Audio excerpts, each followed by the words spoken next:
Education meeting is recalled to order. We're into public participation. Ms. Schneider, are there individuals who wish to address the board at today's meeting? There are. I am going to read the rules from the State Board of Education for public participation to make sure I include everything. Each speaker will be limited to 3 minutes to address the board, which you may monitor on this timer. If you have handouts, please pass them to the person closest to you at the table. We will maintain an atmosphere of respect for all people, and disrespecting anyone by name will be gavelled down and asked to cease. It is the practice of the board not to respond to comments during the public participation portion of the meeting. However, you may be contacted after the board meeting. The public participation guidelines, section 3, state that forms must be submitted prior to the beginning of the portion of the meeting devoted to public comment. Do I have all the forms? Thank you. We will be strictly following the time limits so that everyone has the opportunity to speak. I will tell you who's speaking and then who's next. If you're a member of the deaf community and you wish to sit up here so that we can better communicate with the interpreters, just come up to the front of the table here and I will pull this chair up and you could speak from here. This will be better so that everyone can hear you. Thank you. Okay, so the first speaker is Kathy Lester, followed by Rogelio Landine.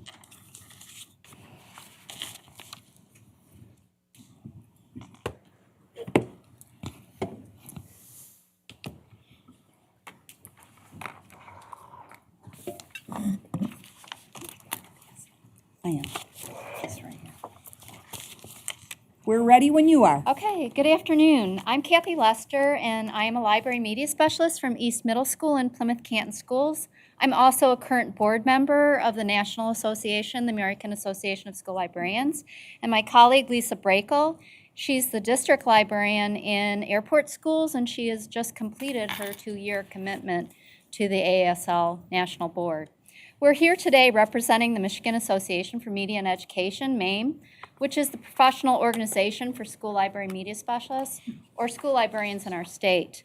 The mission of our organization is to increase student achievement by supporting high-quality school libraries.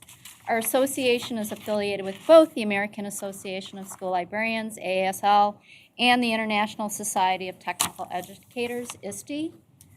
We want to thank the State Board of Education for their 2014 statement supporting access for all students in Michigan to properly staffed school libraries, and also for their support for the K-8 access to a library media specialist measure, which is now part of the ESSA School Quality Student Success Indicator on the parent dashboard.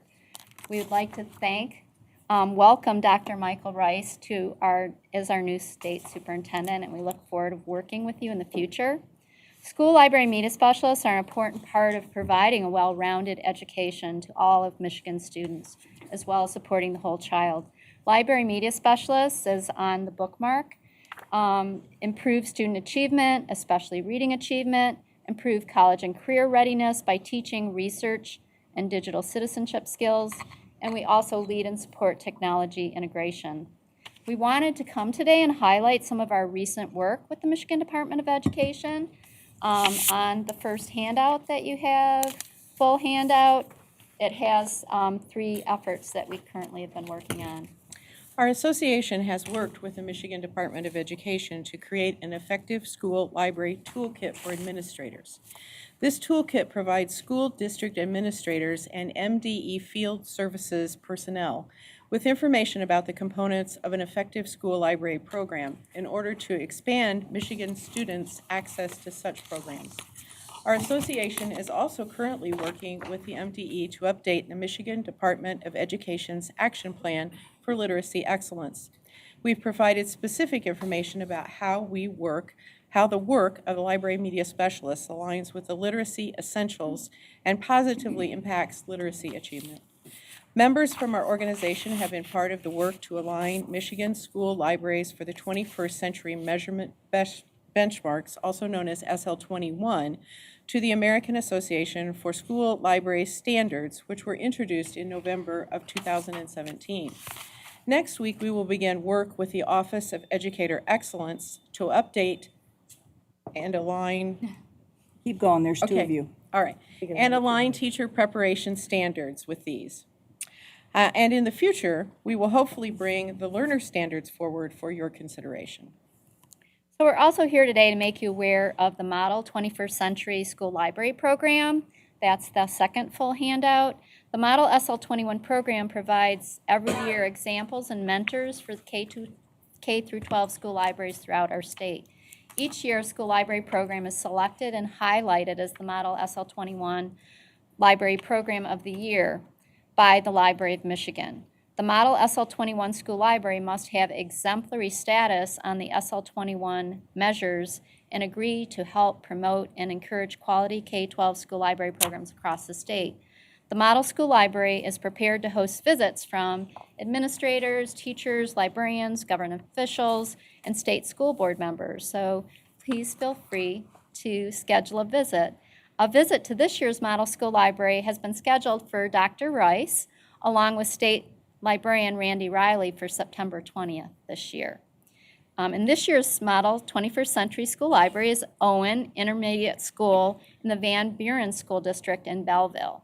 Jonathan Richards is a library media specialist there. He could not attend today because of a previous commitment. And then Melissa Lloyd is the principal.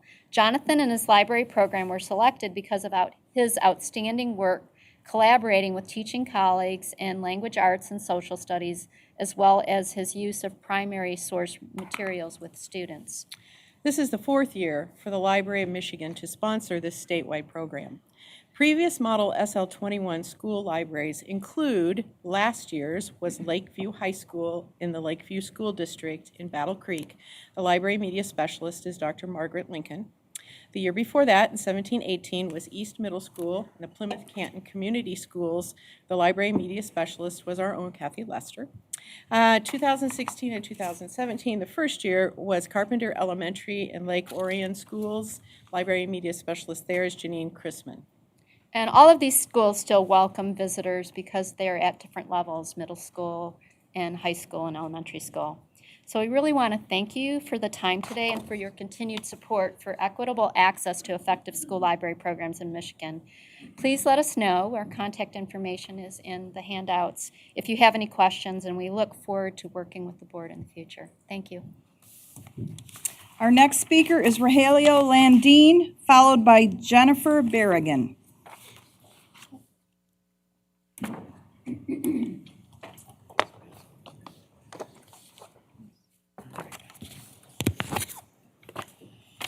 Good afternoon. I hope everyone's having a wonderful summer. I want to thank Dr. Hull. It was fortuitous that I was here on the day he came to present. A couple of quick reminders, not that you need them, but I think it's important to reiterate his touching on the issue of legacy in terms of your leadership, your role in terms of power of policy and power to convene, and 90% support on average for social emotional learning, the prioritization of teaching, funding, and whole child applications, and equity messaging. Those of you that know me know that I've been wanting to have this equity conversation with the department for the last 5 years. With that said, Dr. Rice, congratulations and welcome. This school year will mark the halfway point of the Michigan Top 10 in 10 initiative. This provides an opportunity for assessment, evaluation, and reconsideration. 5 years ago, then Superintendent Flanagan invited me to present our equity solution to the board. It addresses the findings of over 100 reports and studies over a decade, including those of Michigan Department of Education. During this same period, the School Finance and Governor's 21st Century Education Commissions have submitted their findings and recommendations, each of which validate our solution, presented in February 2015. You and the majority of this board have not seen that presentation. Equity and how to fund it is the issue from Detroit to TCAP's Traverse City area public schools. The solution was designed to provide resources needed to support at-risk students with existing funds. 5 years ago, there were 300,000 or 20% at-risk students. Today, there are 750,000 or 50% at-risk students. If fully implemented for this segment of students, our solution would have added a minimum of $20 billion of resources over the same period. The projected value over the next 5 years would be a minimum of $30 billion. This would make a significant contribution to the improvement of our education system, especially our priority and partner districts like DPSCD, Benton Harbor, and MCEA. I have invested the past 5 years in refining our solution to assure it is aligned with policy and finance recommendations for Michigan schools. This is to request an opportunity to return and provide you and the board with an updated 30-minute presentation at next month's board meeting, September 10. In the interim, I invite you and the board to view the original presentation. Please allow us to share with you how we can help make Michigan a top 10 in 10. By end of business today, you will receive an email copy of this so you can click the link and take the opportunity to review the previous presentation for foundation going forward. Thank you for your time. Have a great rest of your summer, and hopefully you'll agree to let me come talk to you next month. Our next speaker is Jennifer Beragon, followed by Kristen Fondren.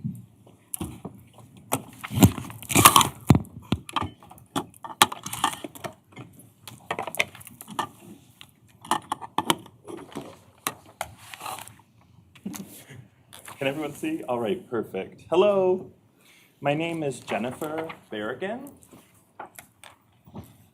I'm an alumna of Michigan School for the Deaf, 2001. I joined in '89. I have a lot of experience at the Michigan School for the Deaf as a student and currently as the ASL specialist. So I do want to talk about Michigan School for the Deaf and what's going on. I'm sure you're abreast of what the community has been talking about and has brought up. Specifically about the language policy. This seems to be of big concern, and I'm not sure that you have a full understanding of what the language policy is. And so I just want to tell you a little bit of background about the language policy. The Michigan School for the Deaf was established a language policy in 2008. And the board approved it. Your state, Michigan board approved it in '08. And prior to that, there was no language policy at Michigan School for the Deaf. The teachers used not really American Sign Language. They used a version of sign language called Signed English, or another method called total communication, which means that you would speak and sign at the same time. And that usually meant that your signs would follow English foundation as opposed to American Sign Language. That means the conceptual accuracy of American Sign Language is not there. It is lost in the communication. And so that has been a problem for deaf education. And what makes deaf education different from special education is, at the core, is that it is a different language. Special education, you have barriers that you've recognized in language, of course, and there are some limitations there, and how to educate using methods to overcome those limitations, still using mostly spoken English. And you probably are familiar with that. So you already have that barrier, and you're trying to pass that barrier using spoken English. Now you're trying to focus on how to actually educate them. Right? That's special education. With deaf education, we're still stuck at language access. We haven't gotten to education. We don't have a strong language yet. How can we get to education if there's no language? So that's the biggest difference between special education and deaf education. So in 2008, the language policy was approved, and that's great. However, since then, HR at MSD has not been following up with the language policy. And I've talked with Sheila, Alice, thank you, interpreter error. Through the phone, we talked, and I asked who was responsible for making sure everyone was in compliance. Time is up. So she's at OSE. She said OSU was responsible. So that's the other problem that we have. Okay. But Special ed. Office. but that's basically what I wanted to say. So the Office of Special Education. To enforce the policy. Okay. Kristen Fondren is next, followed by Tim Johnston.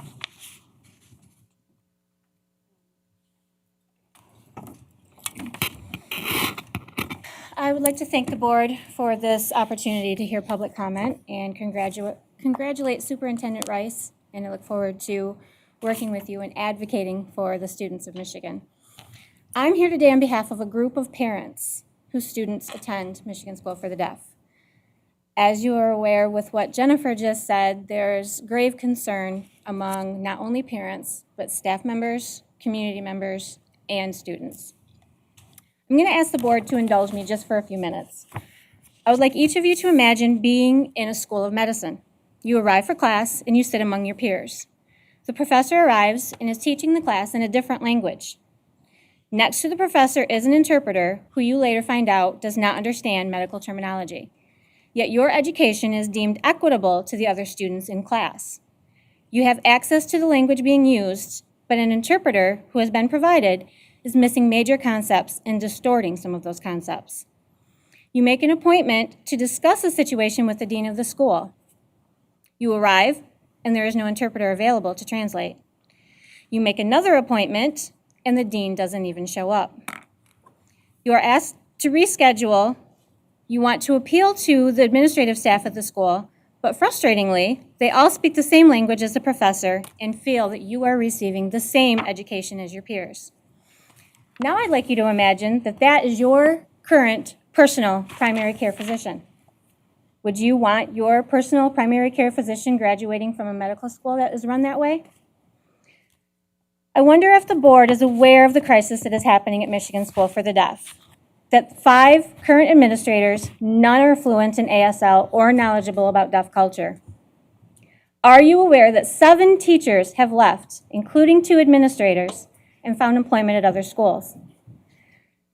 Are you aware that 11 long-term substitute teachers and 13 certified teachers, almost half, will be teaching at Michigan School for the Deaf this year? Did you also know that there is a language policy, but most of the current administrators do not adhere to that policy? Those are just a few of the concerns that the Michigan School for the Deaf parents want you to be aware of. Many of these parents have had to fight their local ISDs to have their children placed at Michigan School for the Deaf. They understand the importance of their deaf child having unfettered access to their language. They cherish the language and cultural models that Michigan School for the Deaf provides for their children.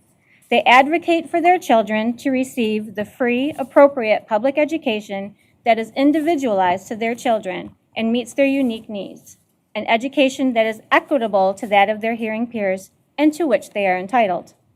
The most critical information they want you, this Board of Education, to fully comprehend is that educating a deaf child is not simply educating a child who cannot hear.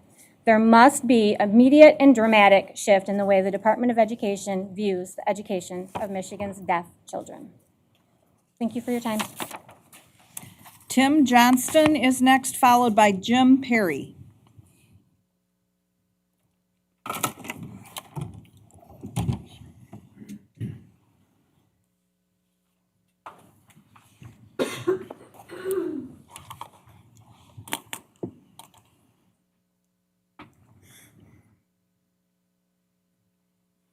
Give me interpreter, great. Okay, hello all of you. Thank you for making it possible for us to come and share our comments. My name is Tim Johnson.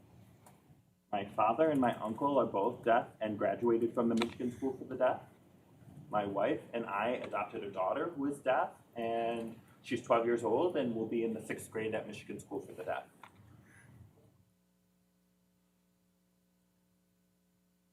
She's learning ASL late. At 7, she started learning sign language. Can you imagine not having language until you're 7? All of that language deprivation has a serious impact on her, and that is of the greatest concern. We want to provide the best education possible. My wife and I have master's degrees, and we're educators, so we try to provide a full language access at home. But now imagine going to school and not having certified teachers or teachers who can sign fluently.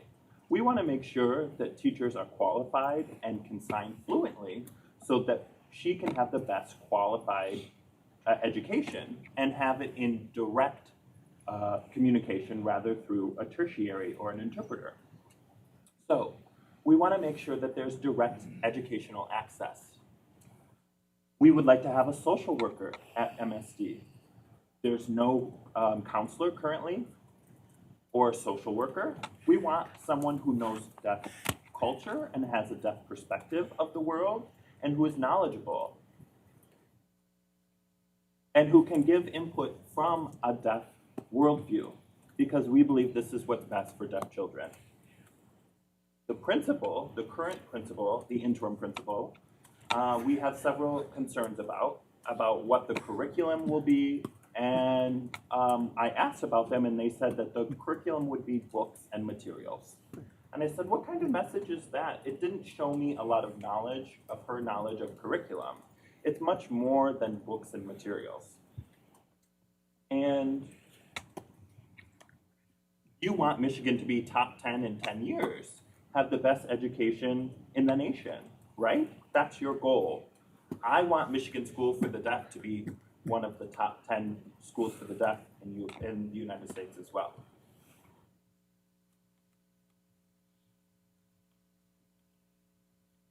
Thank you. I think that's all. That's the conclusion of my comments. So thank you for your time. Thank you. Jim Perry is next, followed by Kelly Latch and Katie Johnston.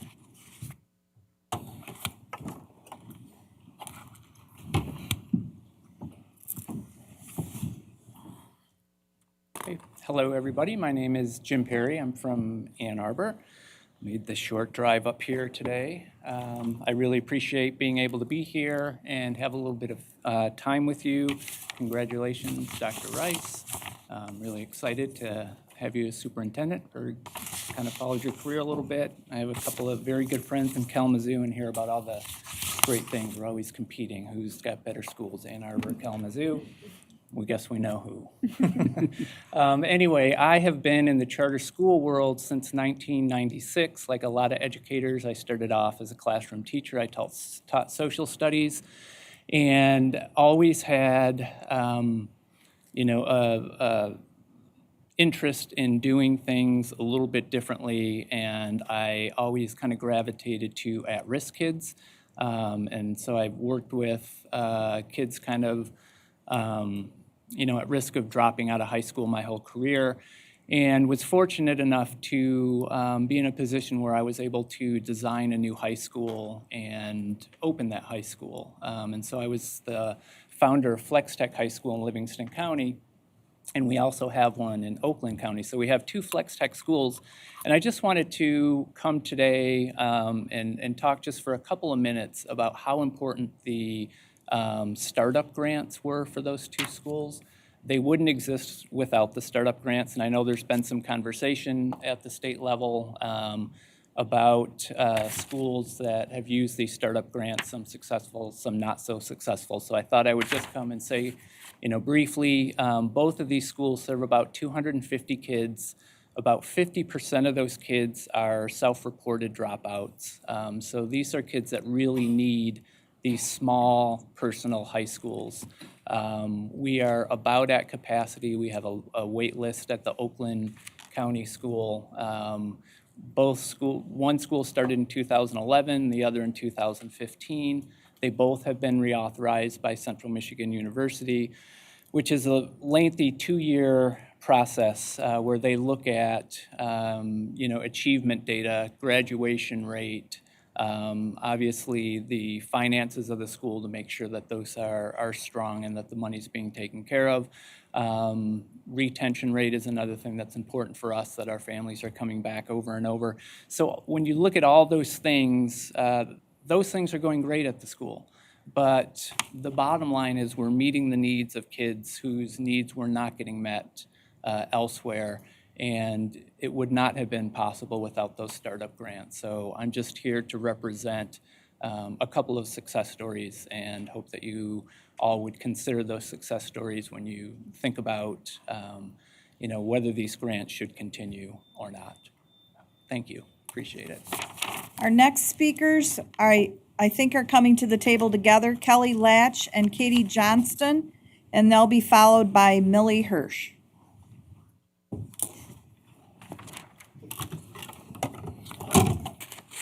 I've got one. Right here. Good. 1, 2.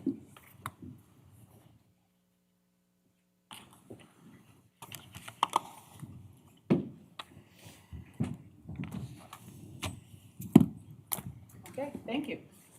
All right, I guess I'll start. My name is Kelly Latch. I'm one of the teachers at the Michigan School for the Deaf. And my name is Katie Johnston. And I'm also one of the teachers at Michigan School for the Deaf. We wanted to mention that I appreciate, I think someone already brought up respect for teachers, and I really appreciate you talking about that because that's important to me as a teacher and speaking for the deaf community as well.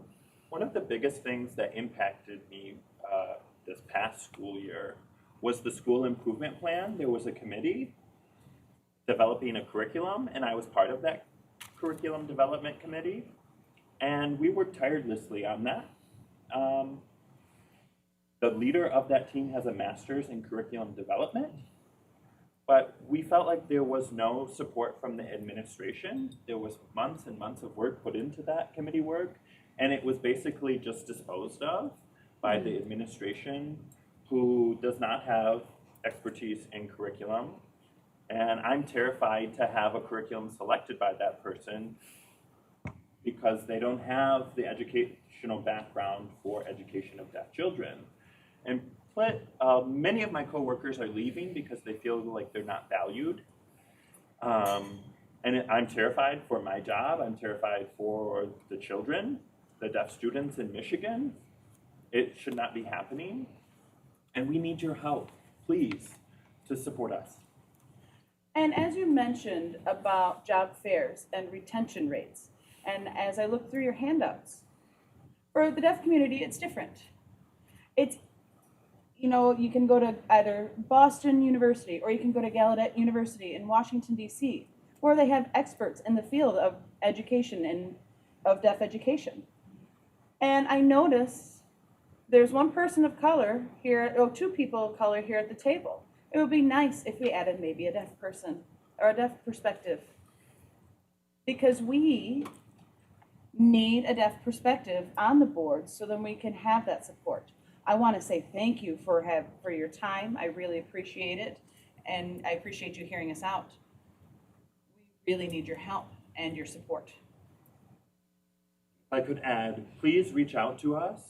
The deaf community, like others have said, we have gone through the experience as children in the educational system, gone through public schools, mainstreaming schools, oral programs, residential schools. So please take use of our expertise and experience. And I hear from children all the time who come into Michigan School for the Deaf that say, I wish I knew about this school before. It's an emergency, please.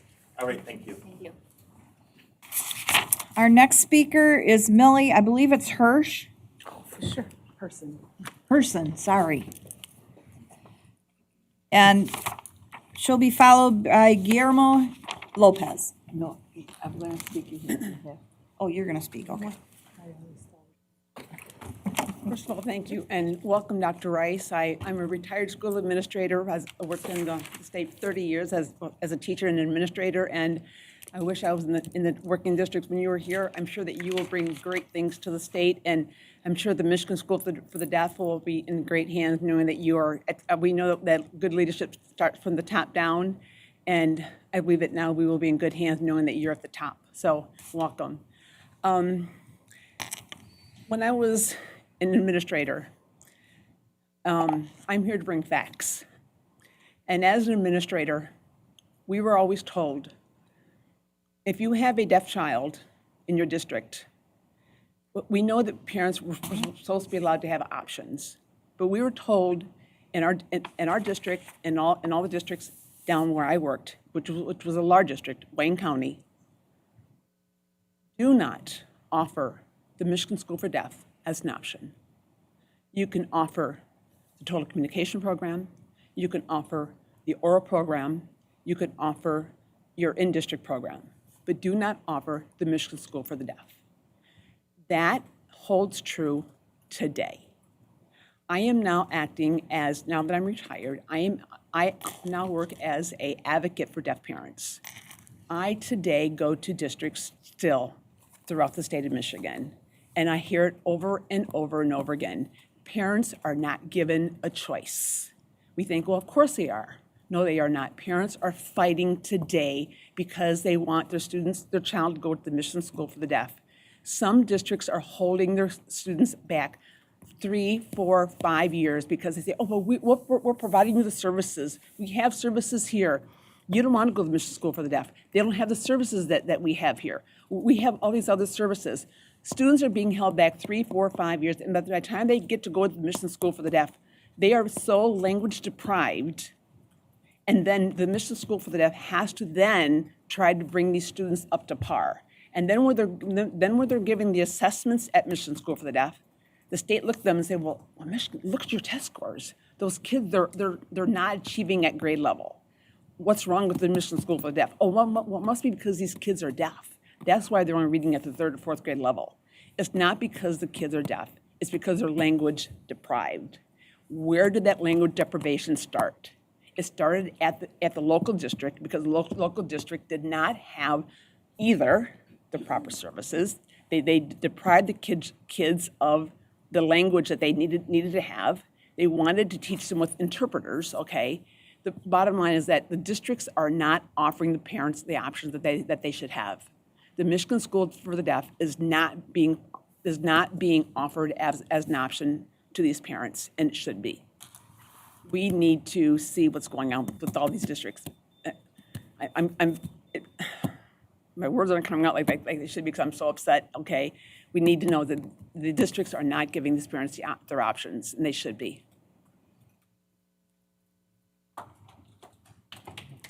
Please, if you've never been to Michigan School for the Deaf, you need to go visit it. You need to, okay?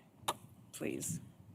Our next speaker is Guillermo Lopez, who looks a lot like Lupe Ramos-Montini. Yes, we're the same color, and we're both Americans of Mexican descent. And you know what? Let me tell you one fact before I start this. There's 3 Mexican Americans in the state of Michigan who were born in Westlaco, Texas, and we are all serving in an elected capacity in the state. 3 from Westlaco, Texas. Who would have known? Anyway, Guillermo Lopez is one of those individuals, and he sits on the Lansing School Board. He was on the school board when Dr. Rice was working in this district. But anyway, he wanted to congratulate Dr. Rice, their colleagues from I don't know how many years, but they've known each other for a while.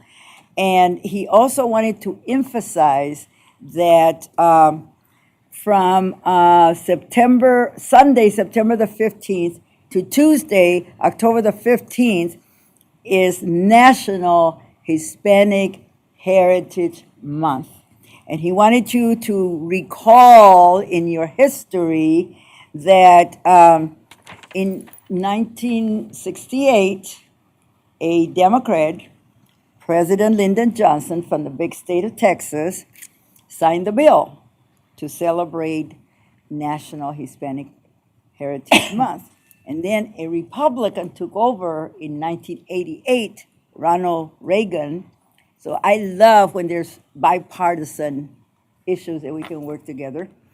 And he extended the National Hispanic Heritage Month. So he wanted the department, the board, and in the state of Michigan to remember that. So in all the schools throughout the state, we celebrate the history, the contribution that us Hispanics have made in the state and in the country. I don't know how many of you know, but we have 21 different Hispanic countries, and we're all very different. The only thing that laces us together is the language, the Spanish language. We also have Puerto Rico. They're not a state, and they're not a country. They're a territory that belongs to the United States. However, if you have been to Puerto Rico, it's a country in itself. So anyway, so I, as a board member too of Mexican descent, want to reemphasize the importance of educating our students holistically and making sure that they know a little bit about such people as Guillermo and myself when they see us in the streets or in the stores or whatever. We all are all Americans contributing to the fabric of this United States. Thank you. Our next speaker is Ronaldo Triplett, followed by Pastor Carlton Lynch.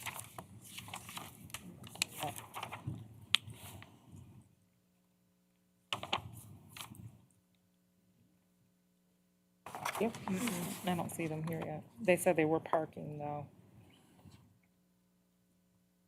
Those are the final two speakers I have. Okay. Seeing no other speakers, the next item on the committee of the whole agenda is presentation of the standards for the preparation of teachers of early childhood, general, and special education birth to kindergarten. This set of standards will replace Michigan's current preparation standards for teachers of early childhood PK, general, and special education, and will inform program developments and continuous improvement efforts at Michigan's educator preparation institutions. This presentation will be followed by a period of public comment and a request for approval during the November State Board of Education meeting. Here as our presenters this afternoon, Dr. Scott Koenigsknecht, Mr. Richard Lauer, and Ms. Kelly Cassidy. Gentle people, your presentation. Thank you. Thank you, Dr. Rice, and thank you, Board, for allowing us some time this afternoon to present these standards to you regarding birth to kindergarten. Before I turn it over to my colleagues, I do want to give a special thanks to Dr. Vanessa Kiesler for her support in this effort. This is very much a collaborative cross-division support between the division which I work with and the division which Vanessa leads as well. So thank you, Vanessa, for your support in this. So with that, I'm going to turn over to Richard Lauer. Richard is the Director of Office Great Start Preschool and Out of School Time Learning, and also Kelly Cassidy, who is an educational consultant with the Office of Educator Excellence. So with that, I'll turn it over to you. Thank you, Dr. Rice, board members. Today, again, this represents a great collaboration between our two divisions and bridging our two fields of early childhood and K-12, in particular the early elementary aspect of the K-12 field of education and teacher preparation. In particular, the work we bring before you today is in support of Michigan's Top 10 goals and strategies, goals 1, 2, and 3 in particular. It really represents an integrated approach to early education in support of the field. The revision of work of the certification is ultimately to be able to support high-quality early education settings through teachers and educators and different types of professionals in the early childhood field, as well as providing the alignment and continuity into the early elementary field. And this also is a perfect connection into what our leadership at the department and at the state board level into the MD's priority initiatives connection of whole child early literacy and our prenatal through age 8. The 3 priorities come, and are derived from Michigan's Top 10 plan.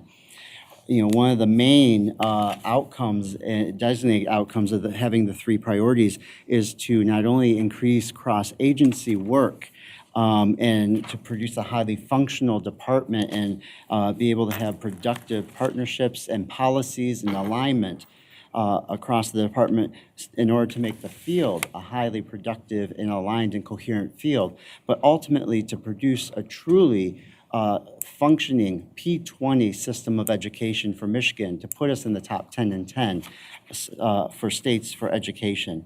And this is one of the contributing projects that will help Michigan hopefully get to that point in time.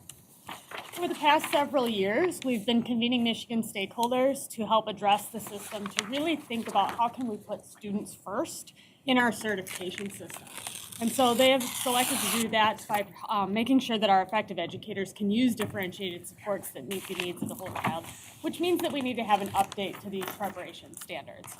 And so when we think about the preparation standards, what they really do for us is they establish a shared vision for all entry-level teachers. It makes sure that all of our institutions that offer teacher preparation programs have the same minimum understanding of what it is the teachers should be able to do upon graduation. And then it really helps give them a structure to be able to develop out their programs, and it also gives a structure for the assessment. So the licensure assessment for our teacher certification would then be updated based on these standards. So this particular set of standards would be to support a birth through kindergarten grade band. This would provide specialized training for teachers in this age band and make sure that they really understand the students that they're working with, in addition to the appropriate way to deliver the content to this age level. The other thing that is really unique about this one is it helps to reduce a barrier to certification that currently exists. So under the current system, in order to teach in early childhood, you must first be an elementary teacher or not be certified. So this would allow somebody to only be certified in birth to K, or they could add on additional bands if they wanted. But that option that you could be certified in just birth to K provides access to a lot of teachers that have a child development degree or have an early childhood education degree that's not necessarily a certified track, but now will be a certified track. And then, of course, opens that door for stackable credentials for somebody who wants to get a birth to kindergarten and a PK3 and be able to teach across those bands. So why have we embarked on this work now? This is really a couple of years in the work. Well, first, building upon the top 10 and 10 promoting a aligned P20 system, the work that the state board and the department has done, the first step, the board last fall, as you recall, adopted the standards for pre-K 3 and 3-6 endorsement bands. And in the preparation of those, former Deputy Superintendent Susan Broman at the time said, well, what are we doing for the professionals who work with infant toddlers? If we're really truly promoting a P20 system, we have professionals in the field that are working with our youngest in those very formative years. What are we doing for those children? Well, this is the next step in that ultimate goal of trying to establish a truly coherent system of standards and accountability for the entire certification and standards for P20. And so that then allowed for a window of opportunity, as you heard this morning also, with a partnership with NASB and also at CCSSO with some early childhood workforce grants provided to the department, in which we were able to not only leverage those grants to work on the pre-K 3 and 3-6, but that provided an opportunity to embark in a very rigorous and timely period over the last 6 to 7 months on development of these standards, and in engaging with the experts in the field to put forth before you the proposal that you have. Also, we are in a window of opportunity, not only from the legislature's perspective, the field's perspective, but with our own perspective, with our strategic plan, with our initiatives around early literacy. These three priorities, our literacy work, our early childhood workforce work, and the standards and accountability, all are integrated in terms of content, knowledge. And so early literacy is woven within this all the way down to early childhood, infant, toddler. Emergent literacy is a foundation for all learning later on in life. So as we think about who would enroll in these programs, who would enroll in these preparation programs, we know that GSRP teachers would be some of the teachers that would enroll in these, early childhood special education teachers, early on service providers, Head Start lead teachers, pre-kindergarten teachers, and kindergarten teachers. Now, each of these different programs also has alternative credential options for those programs specifically. So the Great Start Readiness program also has a child development degree that is specific that could be used alternatively. Kindergarten teachers, you could have this or you could have the PK3. And so the district would be able to really think about the preparation of the teachers in determining how to staff their schools. And it provides some options for teachers to think about what they want and for districts to think about who they want. The other piece is that the intentional development of this as a early childhood general and special education endorsement allows also for the state and the department to address this aspect of early childhood inclusionary settings. This has been a challenge for Michigan in terms of our federal reporting, not only in accountability, but in practice. In terms of Michigan's performance around inclusionary placements of children with disabilities in the ages 3 to 5 range, we've lagged behind the national average in placements. General ed settings typically are GSRP, Head Start, other private provider, classroom settings. And so this will help in terms of being able to move Michigan and move the needle toward more children with disabilities, age 3 to 5, being placed in with their peers, where instead of in segregated settings, as there are more placed at this current time. So who participated? As we gathered the stakeholders, one of the things is that we wanted to make sure that we had perspectives from across the state of Michigan. So we had educator preparation providers, faculty and researchers from our 4 years approved programs, from 2-year colleges that have early childhood programs, public colleges, private colleges. We had general and special education practitioners and teachers. We had administrators, ISD representatives, professional association leaders such as Michigan Association for the Education of Young Children and the Division for Exceptional Children. And we had parents and child advocates, and then we had across MDE a variety of people contribute. And we had 2 groups, and the first group really focused on the drafting of the standards. This was our core drafting group who came up with 5 sections. They had a foundational section, which is kind of the things you need to know in order to know everything else. What is that groundwork for the program? And they had a whole child development, really focusing on, whole child development. And then relationships and building relationships with both children and adults, special education, and then the content knowledge and pedagogy. And that's what each of the acronyms and initials in the structure represent, are those sections in the standards. So the foundational section is broken into sections as we think about teaching and learning, and observation, documentation, and assessment. So when we think about assessing children in the birth to kindergarten range, what does that look like? It's going to be a lot of observation. It's going to be a lot of authentic assessment. It's going to be a lot more note-taking than it would be paper, pencil, sitting down. Culturally responsive education, as we have, as Ms. Leah Breen mentioned earlier, really making sure that teachers understand the students that they're working with and being able to provide the appropriate instruction for them. And then the relationships, interaction, and guidance. This is the early steps of classroom management. As we think about what is it that teachers need to know in order to be able to help those children learn to self-manage, build relationships, learn to share, develop relationships with each other, and then move into the rules and routines and things that happen in a structured classroom setting. And then the professionalism. What does it mean to be a reflective teacher who understands their practice, can make changes as it comes about, and can be an ethical professional? Whole child development really thinks about what is it that influences development. So they would learn about things that can have an influence on development. They would learn the role of play. So these early pre-service teachers would learn how play is such a crucial thing for learning. And then the social emotional development of children. The relationships, as I mentioned before, it's for teachers to understand how to build relationships with their students, with families, and with the communities that they're in, as well as with other school and service professionals, whether they are colleagues at the school or somebody that they're working with at the ISD level, or they're somebody that comes in from the medical profession. So it's really learning how all of those things work.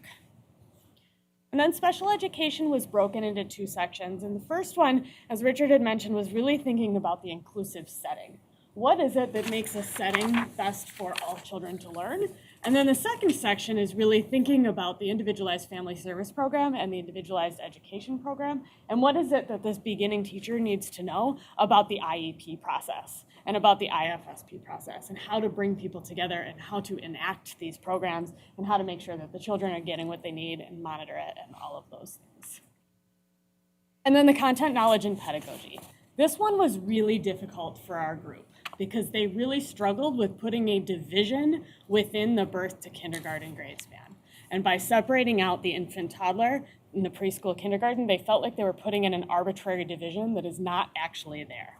But at the same time, they really wanted to be able to put that focus on the infant toddler because it has not been focused on before.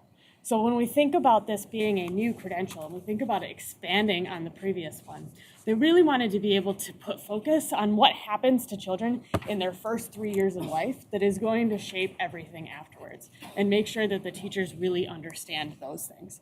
And then when we think about those settings, the setting for infant toddlers and preschool kindergarten is very different. Infant toddler, it's often settings outside their home, but it's not quite a structured school setting. And so it's thinking about how does learning look different in those different settings. And then lastly, really thinking about the differences in needs of those children. So they put the infant toddler together, thinking about those settings and that foundation. And what is it that you need to teach an infant toddler about emergent literacy? What is it that a teacher needs to know about that? Because you're probably not going to sit there with a piece of paper and ask them, what letter is this, and what letter is this, and what letter is this? So it's really thinking about how should a teacher appropriately teach emergent literacy in infant toddler. And so it's going to be thinking about their natural setting, and it's going to be reading to children, and it's going to be looking at road signs, and it's going to be doing those sorts of things.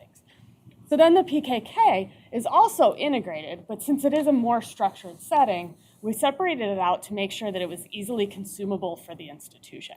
So as a preparation program is thinking about how to build their program, they can look at it in sections to develop out the language and emergent literacy, develop out the mathematics, and helping children obtain those early number sense concepts, and the science to be able to really think about the discovery and learning about the world around them, and then the social development and studies, and learning about the sharing, and learning about the relationships, and learning about how their neighbors work and the world functions with them in it.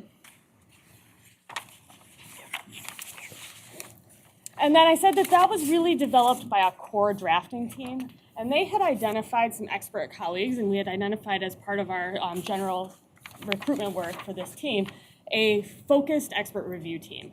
We wanted to have a group of people that were not part of the conversations in the room and were not part of the drafting of the language to be able to read it and make sure that it made sense, make sure that it was the right things, make sure that it was at the right level of detail. So we also had teacher preparation programs look at it. We had classroom teachers and preschool teachers and infant toddler programs and infant home visitors all gave us some feedback on this draft. And what we got out of that was some reorganization. We got some increased clarity to make sure that it read the way that we meant it to read, and we fixed it where maybe it shouldn't have said exactly that. We modified some language. We added some additional specificity for that infant toddler knowledge. And then we made sure that it was alignment with the PK3 preparation standards. So as we know that there is intentional overlap, and pre-K through K can be in either one of these preparation programs, we want to make sure that programs are built in a way that somebody could complete both at the same time, and they could come out with 2 grade bands. So we wanted to make sure that it was very clear to somebody reading the standards where that overlap was.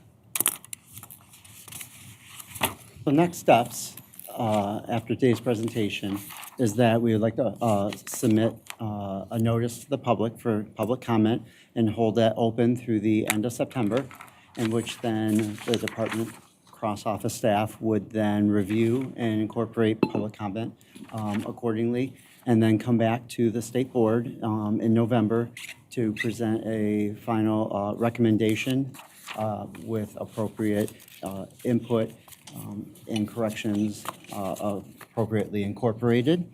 And then, of course, you would be provided with all of the public comment as in past you would be. And then also, after that, pending any adoption at that point, then technical assistance, licensure assessment, and assistance to the institutes of higher ed for preparation of their program revisions would be what the department would assist in at that point in time, along with their pre-K 3 and 3-6 program development. With that, I would say thank you and entertain any questions. Thank you for the presentation. Board members, questions or comments? Yes, I do. I want to make sure I understand and I'm clear. So these are standards. Is there testing that will follow these standards? There's a licensure assessment for the candidate, the teacher candidate. So as of without these standards in the testing and licensure, what happens now? We have a set of standards that can be earned as an additional endorsement only.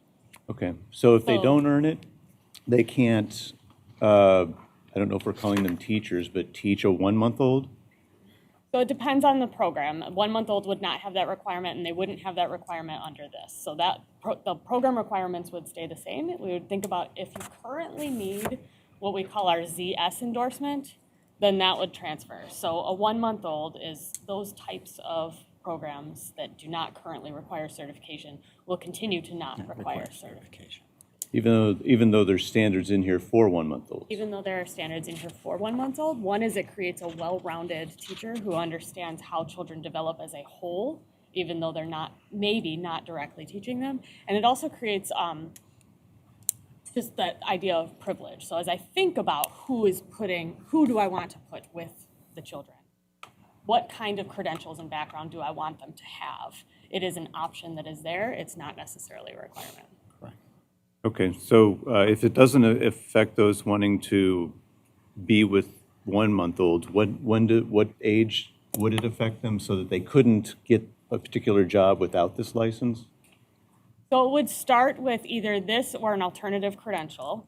So Head Start has personnel standards. A Great Start to Readiness program has specific standards. Kindergarten has specific standards for what you need to have to teach. So it would be about 3 years old that would begin that lead teacher credential. Okay, so currently they don't have that requirement, and after this they would.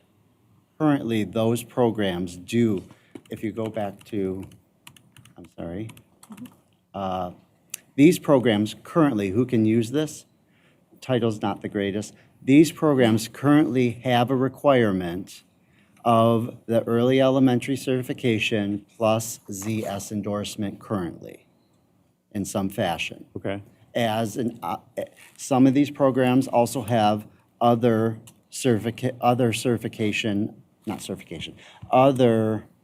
credentialing requirements. No other, so certification requirements are determined by the program requirements, not by federal or state law. In terms of anyone else being required to have the certification, no one else would be required beyond these on the screen at this point in time. This certification would be a new option in place of the ZS that would be phased out. So from kindergarten through 12th grade, there is very clear, if you are a teacher, you must have a teaching certificate. In the 3 to 4-year-old schooling world, it's much grayer, and it's kind of based on the funding line. So if you receive some sort of funding, then you are required to meet some credentialing requirements. And many times there's optional requirements, so you would have a choice out of 2 options. You could have the teacher certificate, or you could have a different option. A bachelor's degree in child development or a bachelor's degree in early childhood education with an emphasis in preschool teaching, for instance. And that could apply in GSRP or Head Start, for instance. But like in early on or preschool special education, you need the elementary certification with the ZS endorsement currently. With this option, you could, the administrative rules for those 2 preschool special education or early on, the administrative rules would then, in the future, allow for this option instead of the current ZS, because it would be a recoding. And part of this is the content preparation, is what we're trying to, again, increase in quality moving forward. Often the the kindergarten through 8th grade, or with the ZS, again, you get the birth through 8th grade education first, and then the ZS after. The early childhood content is on top of that. Well, even in the core foundational coursework, a lot of the emphasis tends to go into the upper grades within that band traditionally. And so even for those preparation pieces, you tend to get less of the early childhood whole child content in terms of overall whole child development. This is a really in-depth, concentrated, in terms of knowledge base of content around whole child development, as well as the foundational pieces of academics and non-academics pieces. And then you also get all of the traditional teacher preparation pieces on the pedagogy and classroom management, et cetera. Thank you. Did that answer your question? I guess so. Sure. Oh, okay. Dr. Pritchett. Thank you.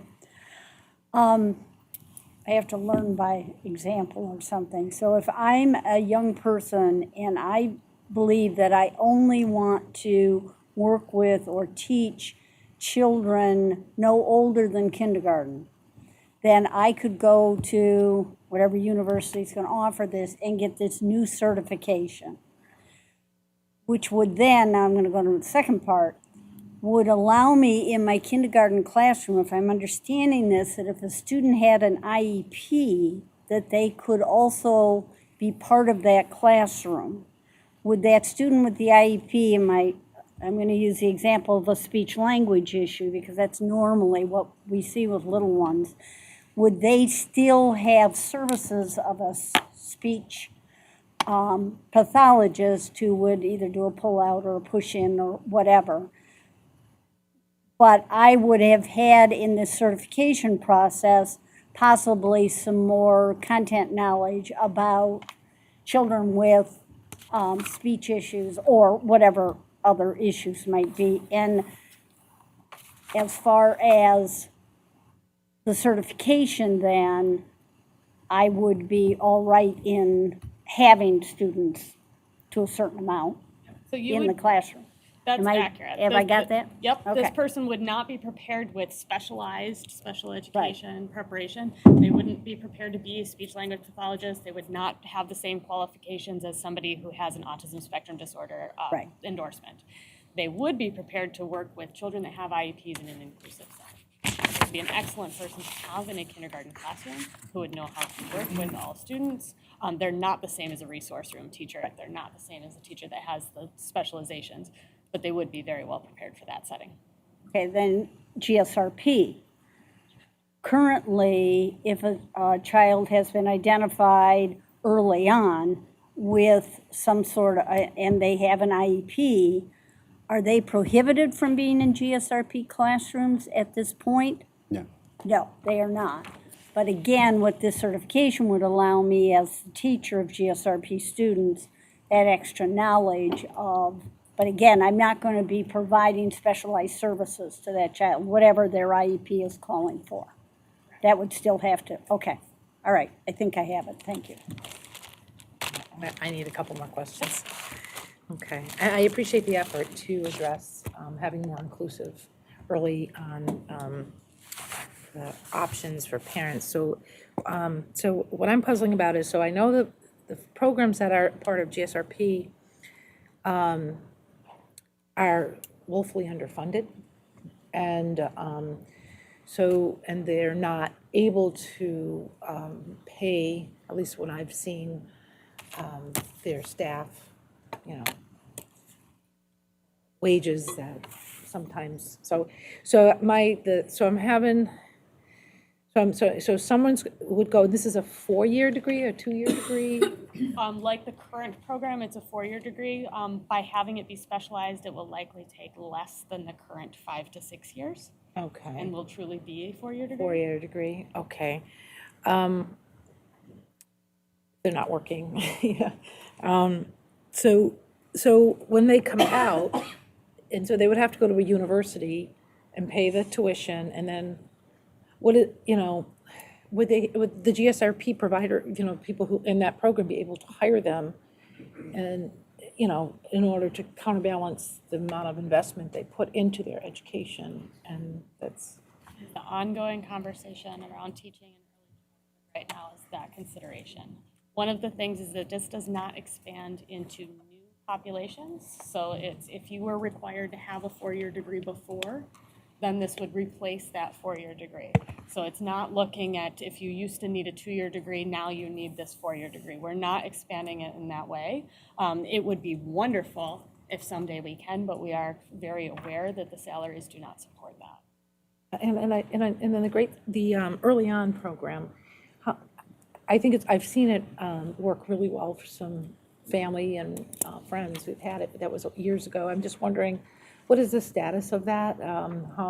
Is the program increased, decreased over the years? How many, is it the local districts who hire, or is it the state that provides funding for that? How does that work, and how is, do you know the status of it? Early on services are mainly coordinated at the ISD level. At any one time in the state of Michigan, I'm going to ballpark you, but there are about 10,000 to 11,000 students, pupils, youngsters receiving early on services. On a yearly basis, that number is about 20 to 22,000. And so kids obviously come on, and then they roll off in terms of their eligibility, whether they meet their goals, their IFSP goals, their family service plan goals, or they transition into early childhood special ed, one of the two. But the services, for the most part, are coordinated by the ISD. Those referrals come into an office at Clinton County RESA, and the information's taken down about the students or pupils or youngsters, and then that information is shipped back to ISDs, and then the ISDs start to make those contacts with the families to provide those services. And the number of people doing that work has maintained, or is it, I mean, I would imagine with less funding. It varies by ISD. We receive about $12 million in early on funding at the state level. We send a vast majority of that out to the ISDs. If you start to think about that, $11 million across 56 ISDs, across 20,000 kids, it's not a lot of dollars. We were able to secure some state funding in this year's budget for the first time. Section 54D, we secured $5 million for early on services, but the need is greater. Thank you for explaining that. Other board members, questions or comments? Going once, going twice, and thrice. We appreciate your presentation. Thank you so much. Thank you. I do believe that that our last two individuals who've had public comment are here. They had trouble getting through security. The good news is they had trouble getting through security. The bad news is they had trouble getting through security. So we invite each to come up and provide their 3 minutes of public comment now. if you would. Ms. Schneider? I have public participation forms for Ronaldo Triplett and Pastor Carlton Lynch.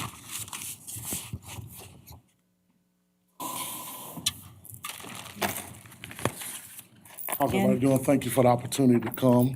I'm Pastor Carlton Lynch. I know it may not look like it. He looked like the pastor. I felt the spirit to dress down today. And we love Benton Harbor community, and we're ready seriously to engage and work with the Department of Education and do whatever we can do to save the future of our children. Mr. Triplett is a Benton Harbor graduate. Resume is very extensive of dealing with education, and we've been working on some things even at our church, not to gang up on people, but to gang up on the problem, and especially listening and hearing about the new law that has to do with our third graders and their reading ability. And so we want to begin different ideas and have started different programs already to help our children. And so I want Mr. Triplett to take majority of the time and just address some things about Benton Harbor. First of all, I'd like to take this opportunity to welcome our new state superintendent, Dr. Rice, and to this board, this esteemed board. Had an opportunity to, some of your faces look familiar because you came down in the middle of the fight, and we felt very confident and felt supported. But as Pastor Lynch was saying, I'm quite sure it's no secret as it relates to Benton Harbor. And some of the things that are happening down there, some of the issues that the district and the community itself is going through. And so I'm not here today to talk about any specific thing as it relates to any specific individual, but this summer, throughout the community, we've been up here fighting and protesting and what have you, but as Pastor said, we didn't just want to be out here fighting and yelling without any solutions. And this summer, we had an amazing literacy camp for early childhood and first, second, and third grade students, and it was absolutely amazing. It was for 6 weeks. And so, I just want this Board of Education and Dr. Rice to know that we do have places and people and spots in that community that really want to see Benton Harbor area schools become successful. And so the program that we did have, it was a literacy camp, and we had retired teachers who are members of our church who participated, and it was absolutely amazing. But I want to also take this opportunity to thank you, Dr. Rice, for your current approach to assessing and engaging communities like Benton Harbor. It's at the forefront of all conversations as it relates to communities that are Black and brown like ours. And so there is an alarm at the gate. And I personally, myself, want to just ask a question. I can get a response at a later date, but this is something that I think is important because we're not representing any particular organization, just as a citizen, as an educator from this community. And I wanted to make sure I had the question right. You want to be up here fumbling around and what have you.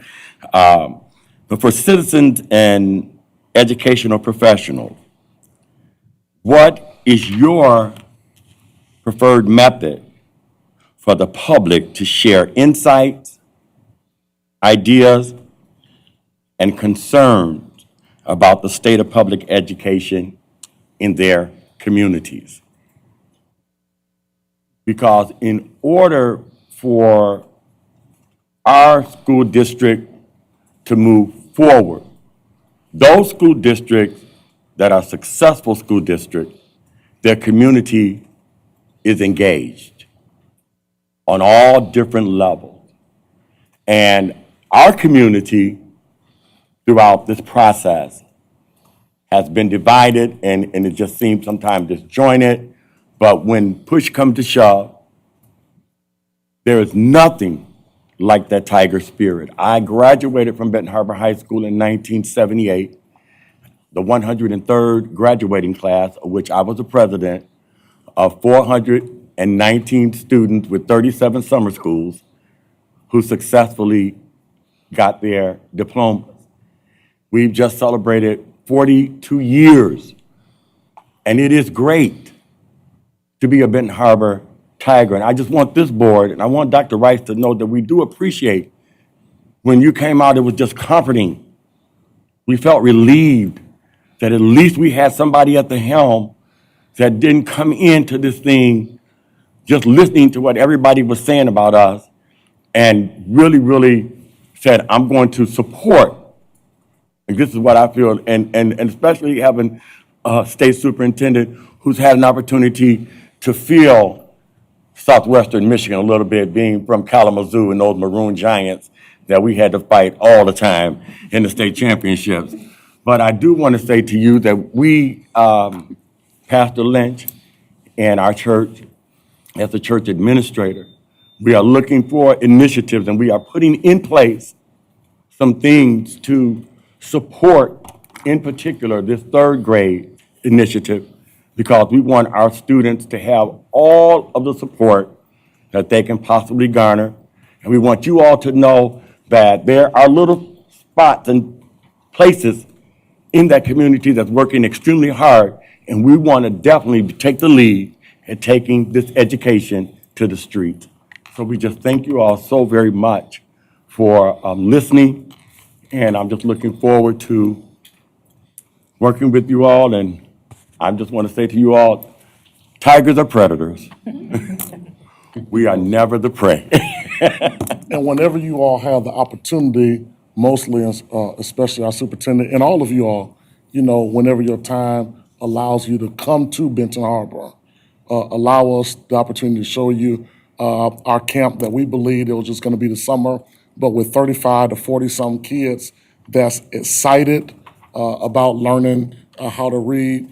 We're going to extend the program even into the school year, 2 to 3 days out of the week. And I believe that if you can see that and come to the ground, go to Benton Harbor High School, go to the other area elementary schools, I definitely believe that you'll see some smart and intelligent kids that's really eager for the opportunity to be educated. Thank you so much for your time. Thank you, Pastor and Mr. Triplett. Thank you both.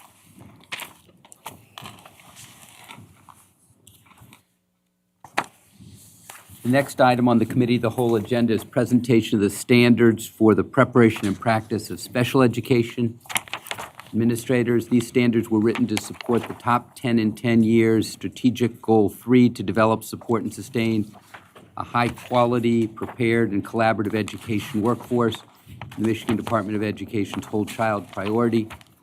This set of standards will inform program development and continuous improvement efforts at Michigan's educator preparation institutions. This preparation will be followed, similar to the last one, by a period of public comment and a request for approval at the November State Board of Education meeting. Here to present to us this afternoon, Dr. Vanessa Kiesler, re-welcome, Dr. Sean Kotke, Education Consultant Manager in the Office of Educator Excellence, and Mr. Sung-Ti Shu, Education Consultant in the Office of Educator Excellence. Welcome to all three of you. Thank you, Dr. Rice. I want to, in turn, echo my colleagues' thanks for the collaboration. Dr. Konishek and his staff has been very supportive and helpful and working closely with us, as this is another area where the preparation standards for special education administrators bridges the two divisions. And one of the things we've been focusing on a lot as the department is speaking with one voice and working across offices, so appreciate all the collaboration and the hard work. I am going to turn over to Dr. Kotke and Thank you. Sungti to do the rest of the presentation. Great, thank you, and good afternoon. As you recall, we spoke to you in June on new preparation standards for school social workers. Those are currently out for public comment, and we'll be returning in the fall for approval of those. This is a new set of standards aligned with the same project that was developed, and I'm going to turn things now over to Sungti, who has led on this to detail the work for you. Great, thank you. Good afternoon. Thank you for your time.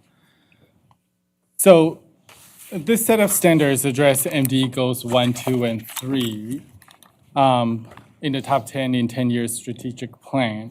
More specifically, this set of standards echoes MDE support for the whole child approach which address the need of whole school and whole community by explicitly identifying knowledge and skills special education administrators must have to function as an administrator for the entire school and district, in addition to special education programs. This means that special education administrators are trained to be a part of the decision-making team to provide services to students in Tier 1 and 2 of the MTSS system, in addition to students who are identified for Tier 3 support.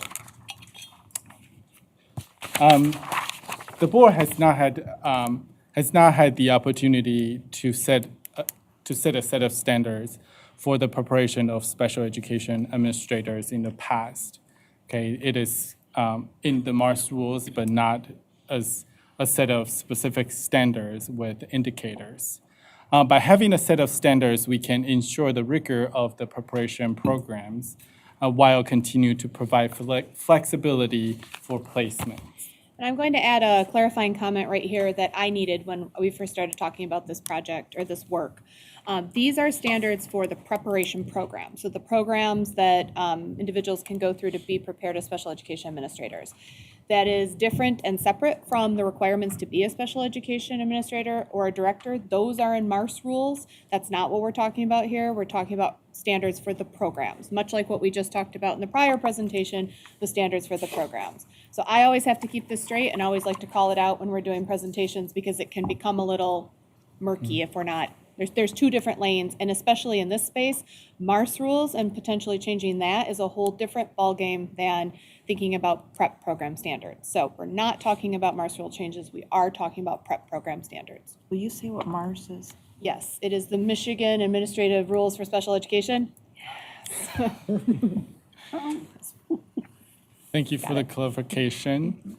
The reason why we're doing it right now is because the competencies identified in the MARS rules for the preparation of special education administrators were last reviewed in 2011. So it's been almost 10 years now.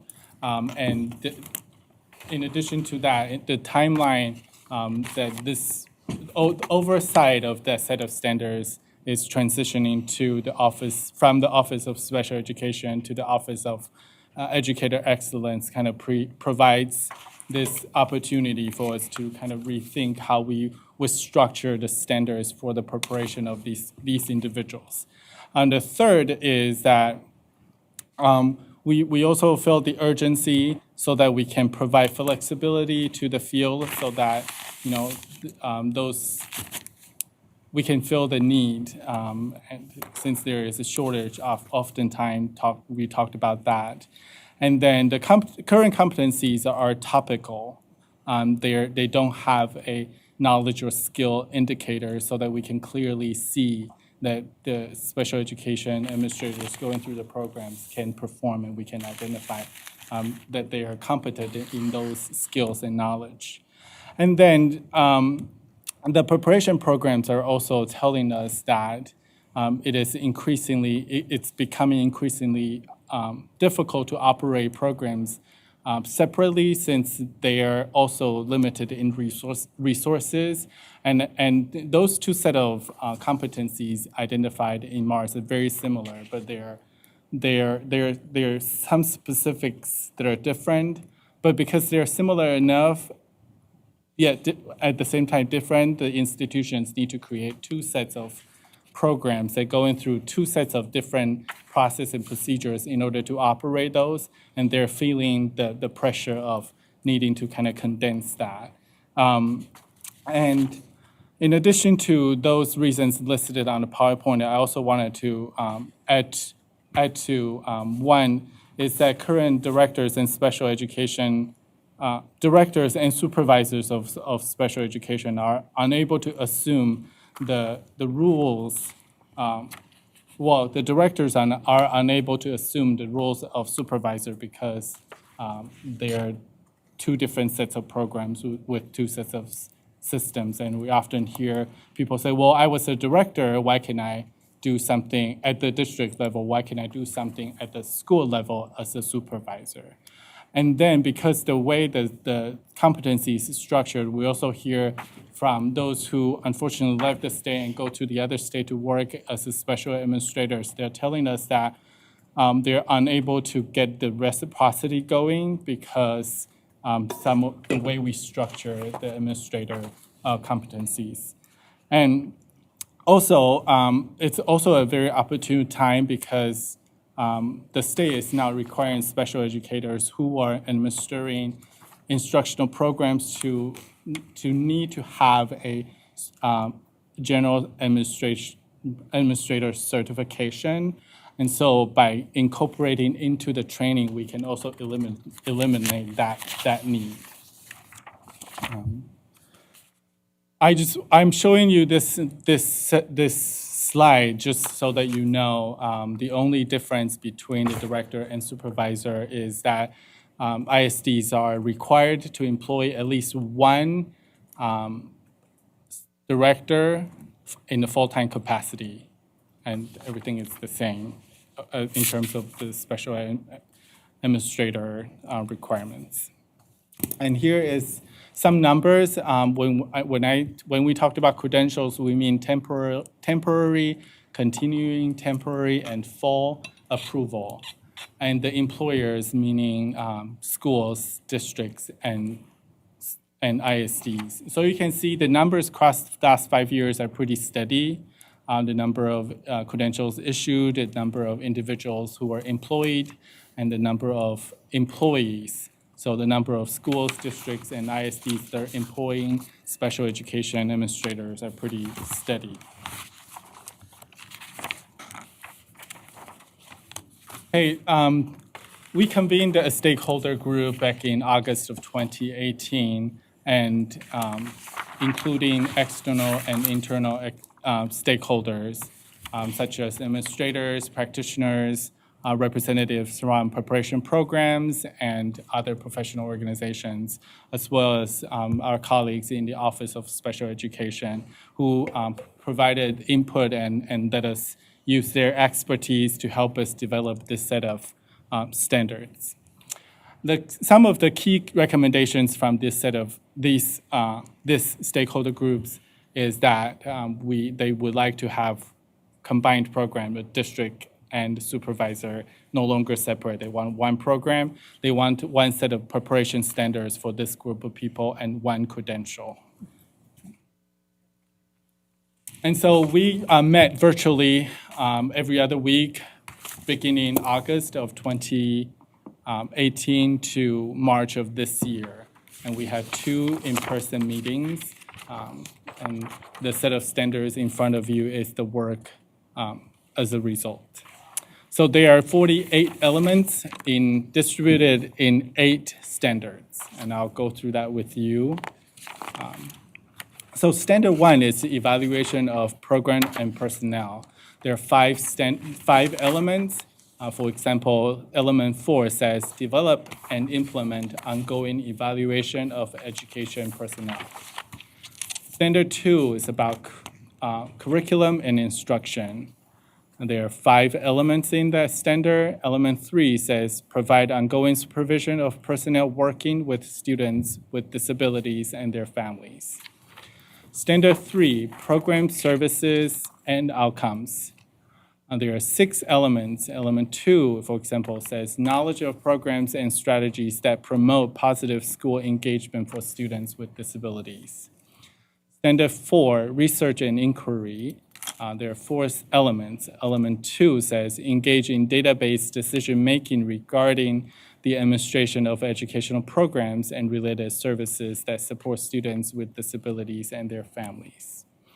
Standard 5 is about leadership with 5 elements. Element 2 says apply leadership, organization, and systems change theories to the provision of services for students with disabilities and their families. Standard 6, law and policy with 6 elements. Element 7 says advocate for local, state, and federal policies that ensure effective delivery of programs and related services for students with disabilities. Standard 8 is about professional learning. It has 4 elements. Element 4 says develop, implement, monitor, and evaluate professional growth activities that improve self-administrative practices, leading to improved outcomes for students with disabilities and their families. Last one, ethics and collaboration, has 12 elements. Element 11 says utilize collaborative approaches for involving stakeholders in educational planning, system implementation, and evaluation.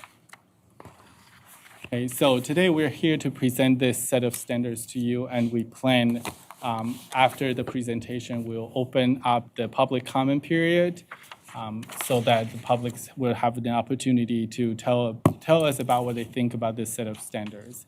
And then we hope to bring that to analyze the result and make some changes if needed and bring it back for the board for your approval in November. And then once that happens, then we will share this set of standards with preparation programs so they can start their internal process of updating their programs and start receiving candidates to go through programs. Thank you. Dr. Rice, back to you. Questions for or from board members or comments from board members? Dr. Pritchett. Thank you. Just so I'm clear, I understand the combination of the director and the supervisor, but those individuals would still need a teaching certificate, correct, in special education? Or could it be a regular ed teacher who decides to become a special ed supervisor or director? And along with that, did I hear you say that they would still need to get an administrative cert before they got this? Or would this replace an administrative cert if they wanted to go straight to the special ed, either supervisor or director? I'm going to let you guys answer both of those, please. Yeah. Okay. So the first question. Teaching cert. Teaching cert.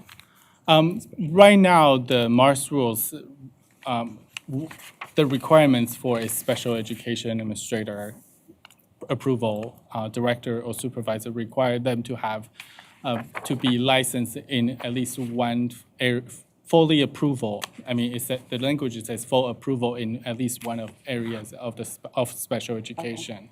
And we believe that's going to continue. We are not going to limit that to teaching because I know there are a lot of school social workers and related services providers would also like to go into administration. So we wanted to keep that open. Yeah, and then the second question that you have is about the administrator certificate. So right now the MDE rules require those special education administrators who are administrating instructional programs to get a Gen S admin cert, right? And we hope by having this set of standards that they're, in going through the program, that need would already be fulfilled. So they don't need to go back to school and get extra courses. Okay. Yes.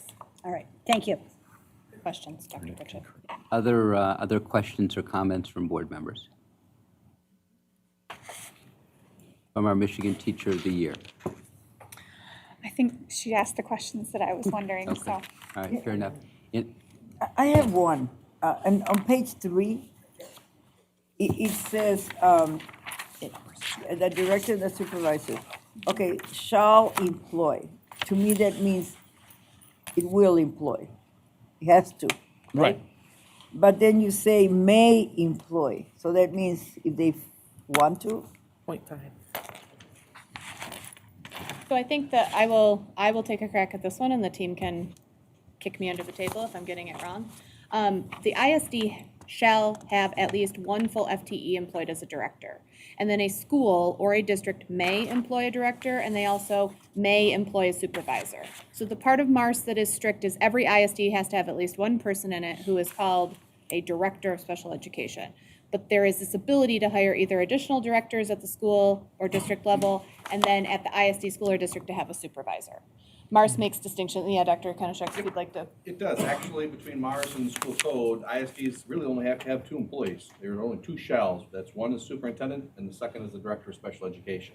And then they may employ a supervisor. Most do. But the Mars calls out the director, and I believe school code calls out an ISD superintendent. So those are only 2 they have to employ. Thank you. Other questions or comments? Okay, I have one. You're on page 5, slide 10. You have your overview of standards. There are 48 elements grouped into 8 standards. I don't see the 48 elements, not asking to see them right now, not my point. But I'm struck by the fact that these 8 standards, in none of the rubrics, none of the broader headers, do we mention specifically the notion of relationships. You get down to it under the 8th standard in ethics and collaboration. Is that where you see that affective work? Because we just saw a presentation, you just saw, that was heavily laden on the relationship side, as it should be. Teachers rise and fall on their ability to relate to connect with, and I might add, so too do administrators. Is that where that would be located, under that 8th standard? Yes. Okay. I think also looking at standard 3, there are some elements of this around program services and outcome. I think you're right that standard 8 gets into more of the kind of interpersonal collaboration, those pieces. But a lot of what's implied in standard 3 are the idea of seeing the child as a whole, I think, is probably. So both of them, but I think standard 8 calls it out more directly. Okay, fair enough. Thank you very much. Board members, any other questions or comments? Hearing none, we appreciate very much the presentation. Thank you so much. Thank you.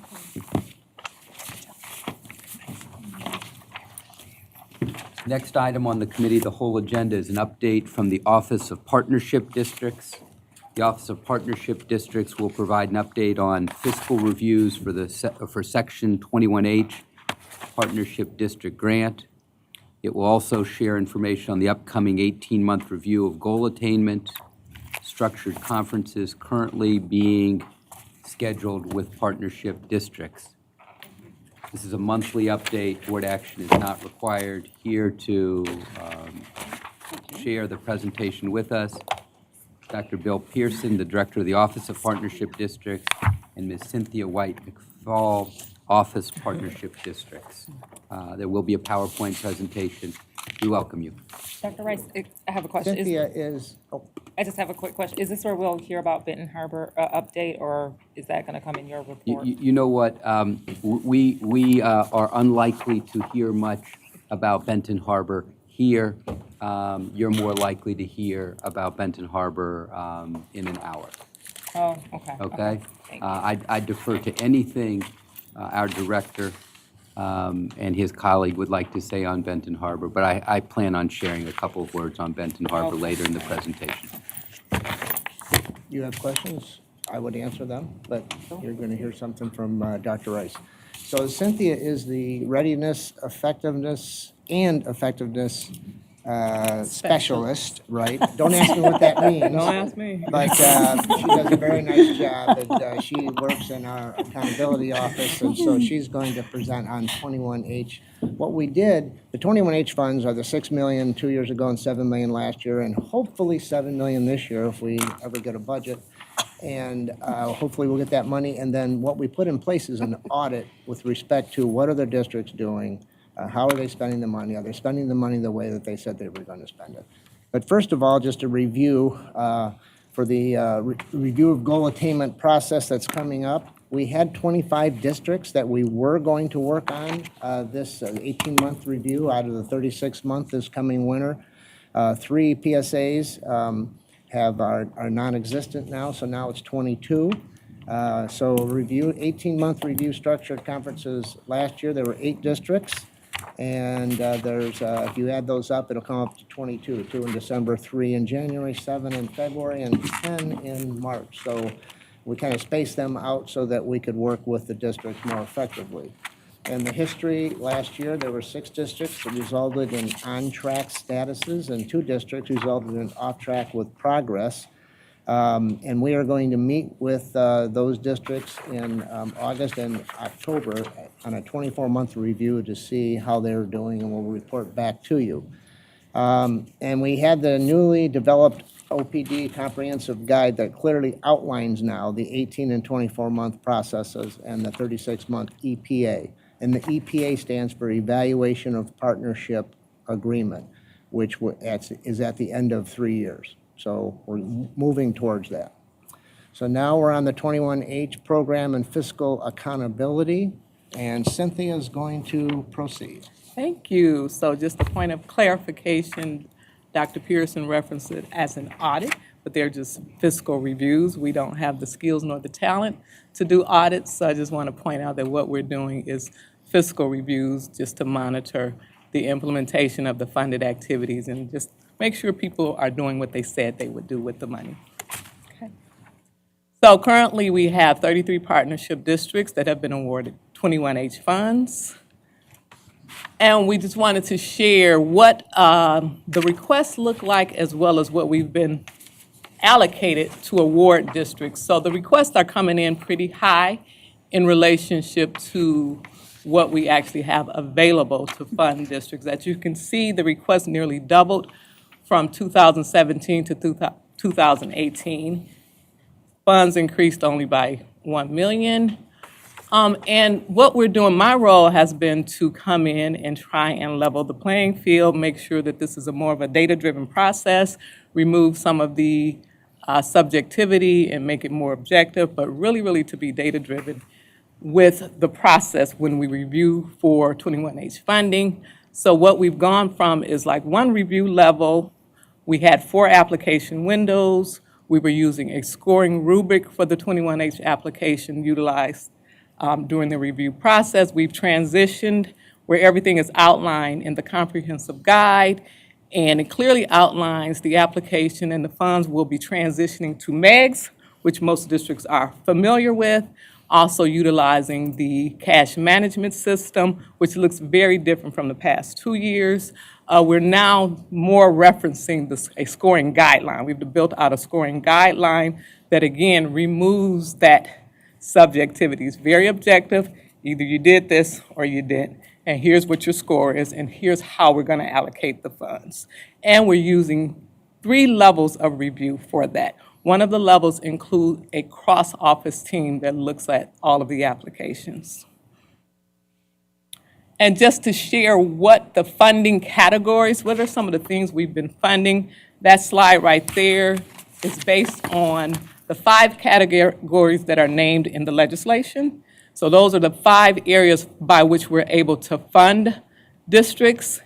And I think I wanted to point out mostly that professional development makes up about a little more than half of the funding requests. And this is a good representative sample of what we've funded over the last 2 years. Another one is the innovative strategies. You'll notice that that's about 18% of what we've funded. And if you go to the next slide, I think it's interesting to also note that at least 18% of the funding has addressed teacher recruitment and retention strategies. And I'm saying it's interesting because that correlates with the innovative strategy, and we find that that's where most people try to get innovative, non-traditional in their funding requests, is looking at stipends and recruitment funds for their teachers. So to date, as mentioned, we funded about $13 million. It's important to find out, you see a 1% there. We did rescind $138,000 from one of our public school academies that closed. We were able to, the money had been awarded, but we were able to catch it before it went out into state aid. We rescinded that money and we actually reallocated just within the last week to Flint. The $138,000 went to Flint. So what we had not been able to do in the past 2 years, I came on in October, is to really do some level of accountability of the funds. So what we've done to date is we've conducted 32 fiscal reviews, 9 of which were on-site fiscal reviews, and 24 which were desk reviews. We did develop a risk assessment criteria to decide who would be an on-site and who would be a desk. And that's, as we learned, was a common practice across the department either way. So anyway, again, this is really about accountability, what we're doing with the funds, how we're able to monitor, and really understand the effectiveness of these funds. We're not in a place where we can just give you data and say, here is the impact of these funds. First, we had to gather all of our data. Now, our next step is to implement the program monitoring and evaluation component of the 21H funds. We're at a point where we're collecting the implementation data, looking at what the utilization rates are for districts. We're asking all districts to give us a budget to actual report so that we can see where are you really in your spending, because there's a fine line between fiscal and program implementation. And pretty much that's where we are now. And our next steps will include just really looking at those utilization rates. What questions do you have? Thank you. Board members, thank you very much for the presentation. Board members, questions? Okay. Forgive me for, I need some clarification. So the money that is distributed, what is the source of that, the 13 million?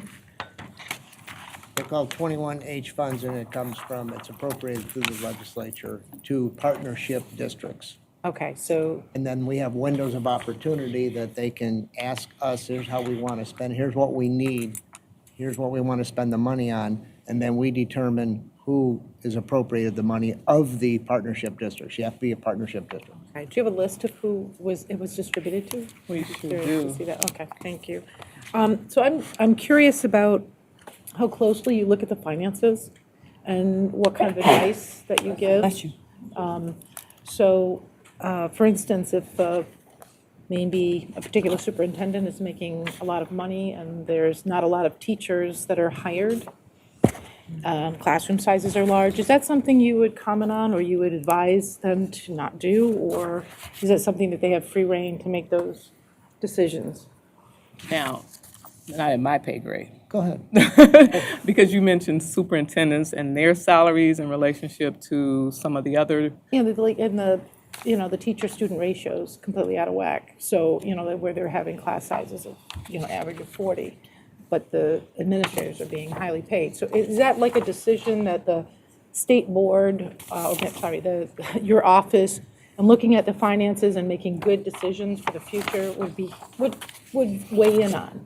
Yeah, we have a liaison for every district. So the liaison is really incorporated in what's happening in the district, who runs a district. They go to monthly meetings, quarterly meetings, and so we set it up where when the requests come in, the liaison analyzes it, and then the liaison will work with the executive team, which happens the accountability unit of our office and myself, and then we make decisions and have hours of discussions.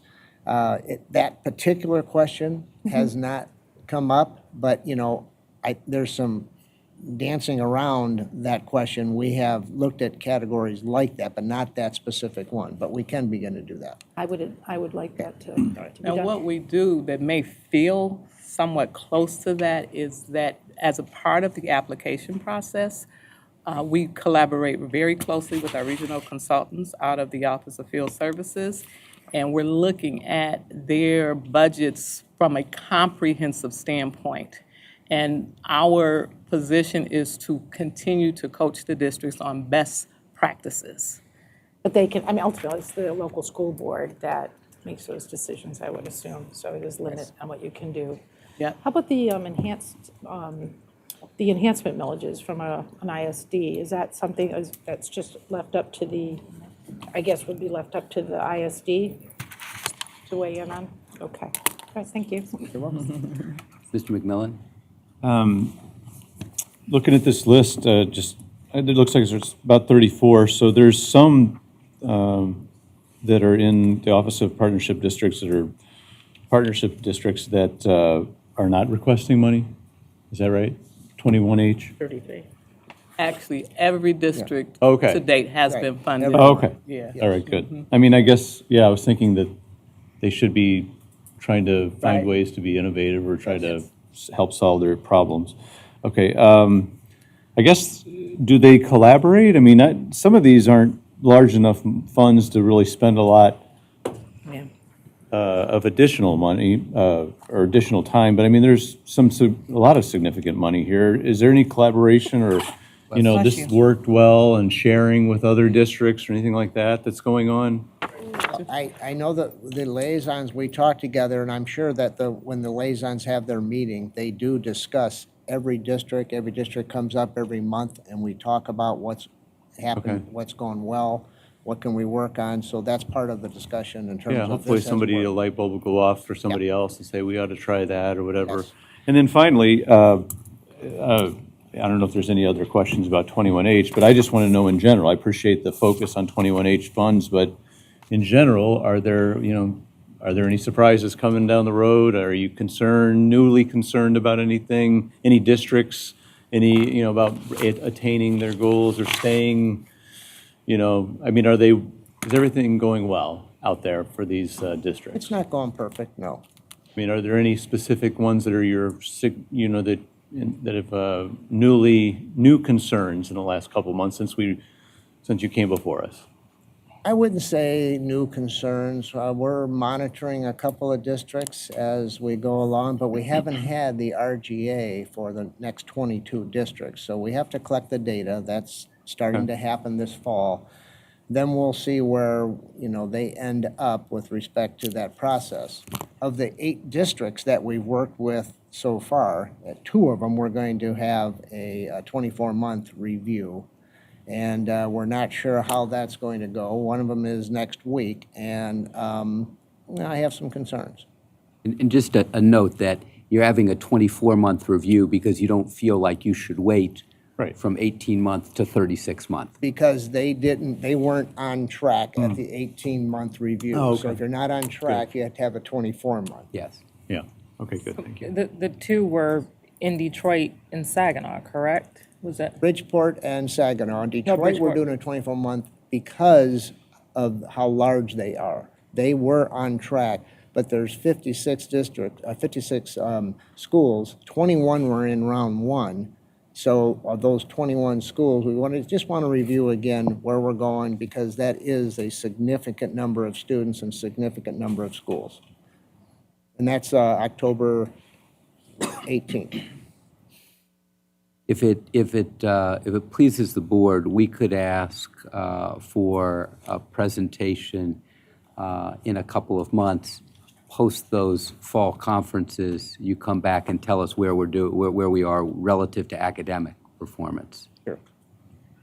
And I guess I see Tom's concern because we don't, the surprises is what we try to avoid, especially since, 2 of those are in my backyard. So, Absolutely. Well, it's a 3-year agreement, remember. Right. So if 18 months, we came to the board and we said, well, there's a couple of districts that we are going to have a 24-month review, so that's a concern. But they still have 3 years. So, Okay. That's the whole for those agreement. 3 It's really the evaluation at the end of 36 months to determine how well they're doing. I guess part of mine was that I would hope that a district not that you have to find it, but that a district would come to you. So I don't, know that they have to wait for gathering the data. I mean, I'm wondering, I would hope if a district feels like we're actually veering, that they'll come to you, as opposed to you in your compliance work saying, why, looking backwards. So that's where I would think maybe somebody would come to you in the last couple of months, The maybe. districts are pretty close to their liaison. Okay. And I'm pretty close to some of the districts simply because I've been around for 45 years. So, there's a lot of communication that goes on. Okay. And there's a couple that, aren't working with us at the same degree as everybody else. So, we're monitoring that too. Thank you. It helps to have stability of leadership Yes. in the district and stability of relationship with us. Those are really critical. I've said it, I think I've said it here before. Give me a superintendent, it's above average with a board that he or she can work with, we can do things. Yes. It is crucial. And I think that, I don't know if it's my turn yet. Please, yes. And to Dr. Rice's point, I think I heard, and that goes both ways, because we're just also getting stability in the partnership district as well. So, I mean, I think that it has that, we hear it from both sides. And, somewhat to Tom's point, and then back to the funding, it's good that you all have developed a rubric. And so I know that this was in the making. And some of the concerns where we were seeing like right in the same area where there was discrepancies, and a lot of it was because, and what we were hearing from you all is because districts didn't know what they could apply for. So some kind of like went for the moon, and then others were just shooting for, just whatever they thought that they could get. So do we see that sharing is happening, or that you all are able to help them to better understand what's available to them to apply for? I would say so. Now, kind of to go back to his question or comment, one of the things that we're doing in October is what we're calling a networking conference, and that's an opportunity for districts to share best practices. So we'll have a 21H session then where we'll talk about some of the things that have been funded, and to be able to demonstrate some of the effectiveness of those activities that we've funded or whatever. So for the most part, I do believe that districts have the opportunity to share, if nothing else, via the work with the PALs, because some of them share the same PAL. So I'm not sure that I... That is a good part of it. And I think it's also you all kind of like getting to know those districts better. The more that you all are right there on the ground, in the field, letting them know, again, we're having to constantly remind them to think outside of the box. Yes. I mean, that comes natural for some, more natural for some. Others, it's just that they've been so used to having to do things a certain way. So helping them to understand that where their need is. And I think that as we continue to roll out the CQI project, the continuous quality improvement work, then hopefully that will infiltrate down to the locals, and they can better understand where they need, what levers they need to turn. But until then, if you all can, be mindful of that. Share with us, if you would please, where Benton Harbor is relative to agreements, because I think that is a little tricky for some people who are trying to follow along with what the legislature did, and by extension, what's been going on in the media the last several months. Okay. So Benton Harbor, as you know, was a cooperative district, and, in December, the legislature removed 1280C, which removed the school reform officer, which then eliminated the cooperative agreement as of July 1st. And, as you know, the governor's office and treasurer and MDE, we're working on some ideas, and those ideas did not come to fruition. And then about 4 weeks ago, the Benton Harbor Board submitted a 12-page document to the governor's office indicating this is what we think our plan should be, and we would like feedback. And that feedback hasn't been presented yet. This Friday, there's going to be a meeting in Benton Harbor, and Dr. Rice and I will be attending. and treasurer will be attending. And there's going to be a presentation, and we're going to, talk about the feedback from their, I assume, from their proposal, and then where we think we should proceed further. So Benton Harbor is not a partnership district. That's why it was not on the agenda. Yes. Because, they were a partnership district before. That's why they're part of the 21H funding when you see that they're listed as one of the districts. But right now, it's kind of in limbo, but we need to do something. We need to work with Benton Harbor. Dr. Rice has indicated he thinks that, high school should not be closed. And we need to move forward with some type of plan, and I think that's coming soon. So to your earlier question, it originally wasn't going to be under this section simply because it wasn't strictly speaking a partnership agreement district. It is in a fashion between agreements. But you raised the question. We're here to answer questions. Back to you. That's exactly what I would have asked, but potentially that, I remember when we had Benton Harbor here, Right. One of the discussions was if the cooperative agreement went away, with 1280C going away, then would they be open or available, would the partnership agreement be available to them? I remember them talking about a partnership agreement on steroids, was a term also that was used. So is that something that could be up for discussion in the near future? It's conceivable. Partnership districts are so designated because at least a school in the district, at least a single school in the district has academic achievement that's sufficiently low that it needed to be flagged. So it can be a school among 100, a school among 150. A school gets you a designation of. What triggers it is academics. The conversation now in Benton Harbor is overwhelmingly financial, not academic, as we've discussed. And for that reason, we are absolutely going to walk this walk with Benton Harbor area schools and with the state treasurer. But the state treasurer, in my estimation, is the lead. It is first and foremost a financial issue, and secondarily an academic issue. We would not be having the conversation but for the financial piece. Yes. Other questions? Más preguntas. Can I ask something about Benton Harbor? Sure. Okay, so you are going to make a presentation in Benton Harbor Treasury or is. go with somebody to make a presentation or meet?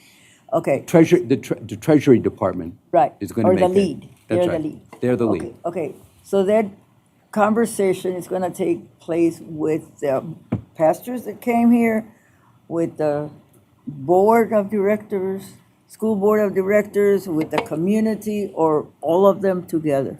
It's going to be a board meeting that's posted. So we don't know who will attend. So then, who takes the lead when it comes to Benton Harbor? Right now, the Treasury is going to make a presentation. After that presentation, then I think that MDE and Treasury are going to work together. But we have to see how it unfolds and to see what the Benton Harbor Board will want to do. Yes, but who takes the lead in representing Benton Harbor?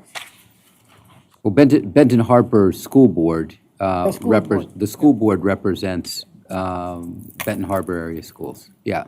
And that's why we're having the conversation at a board meeting. It's a public board meeting, it's an official meeting, subject to the Open Meetings Act.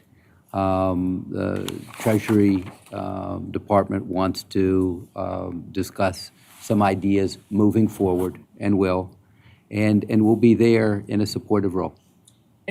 Can I say, the approach that you're taking is a good one because you're going to the board. I mean, I think that the people who sat at the end of the table were just here doing a presentation just as you did and others did, or speaking publicly. I shouldn't even say a presentation. But from what I hear is that you're going through the board, which is what's typically done. And then they, in turn, invite the public.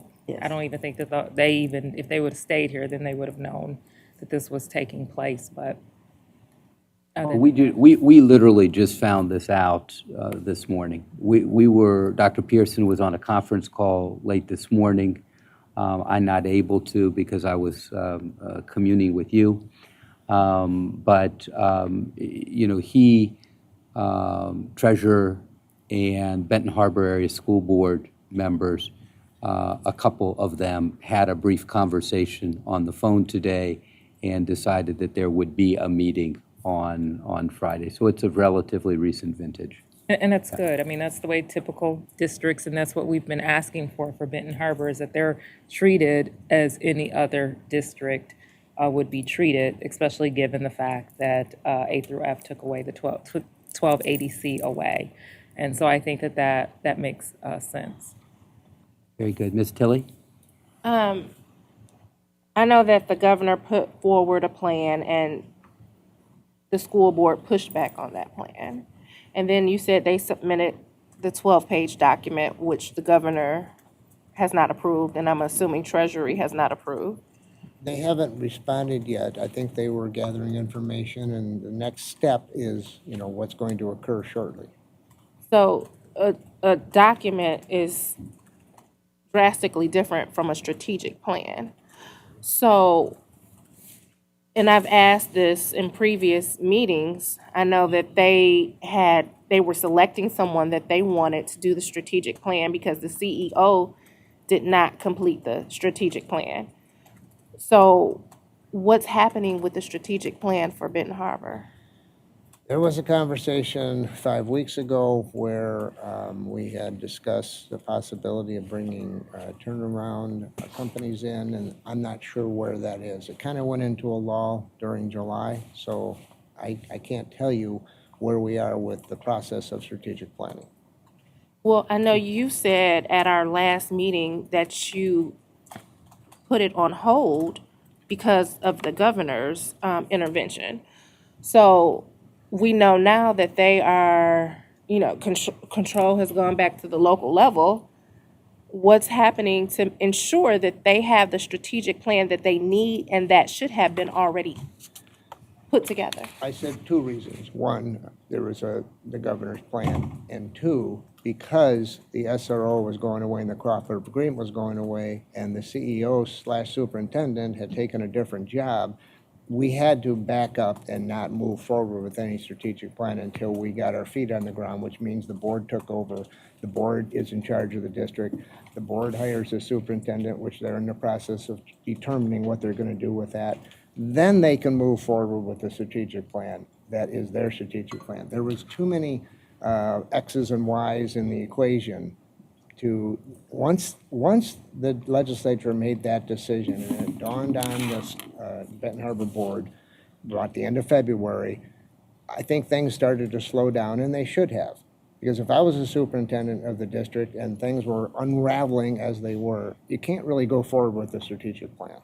You kind of have to recoalesce around They were the leader. hiring an outside consultant. That was They what the talked board about wanted to hiring. do. That was a discussion, but then there were too many, like I said, X's and Y's in the equation. Then they had the proposal or plan or whatever we want to call it. And from then my they came- understanding, they put out an RFP. Well, but that didn't go anywhere. That's been on, because that was put on hold, as far as I know. I don't think there is a process of hiring a turnaround company, a process of hiring a strategic plan specialist, that hasn't gone out anywhere. I think there was talk, but it never transpired, because nobody knew what was going to happen, as we've discussed at previous meetings.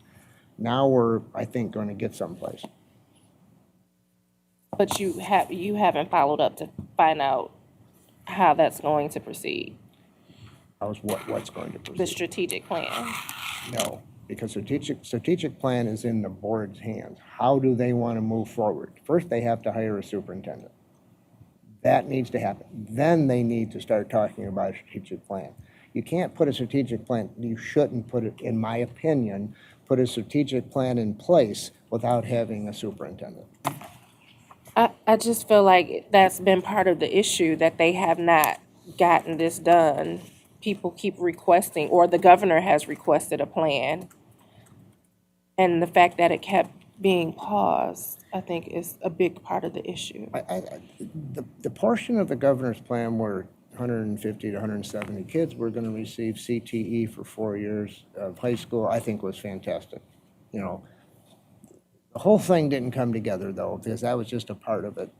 Now, we need to move forward. That's not happening.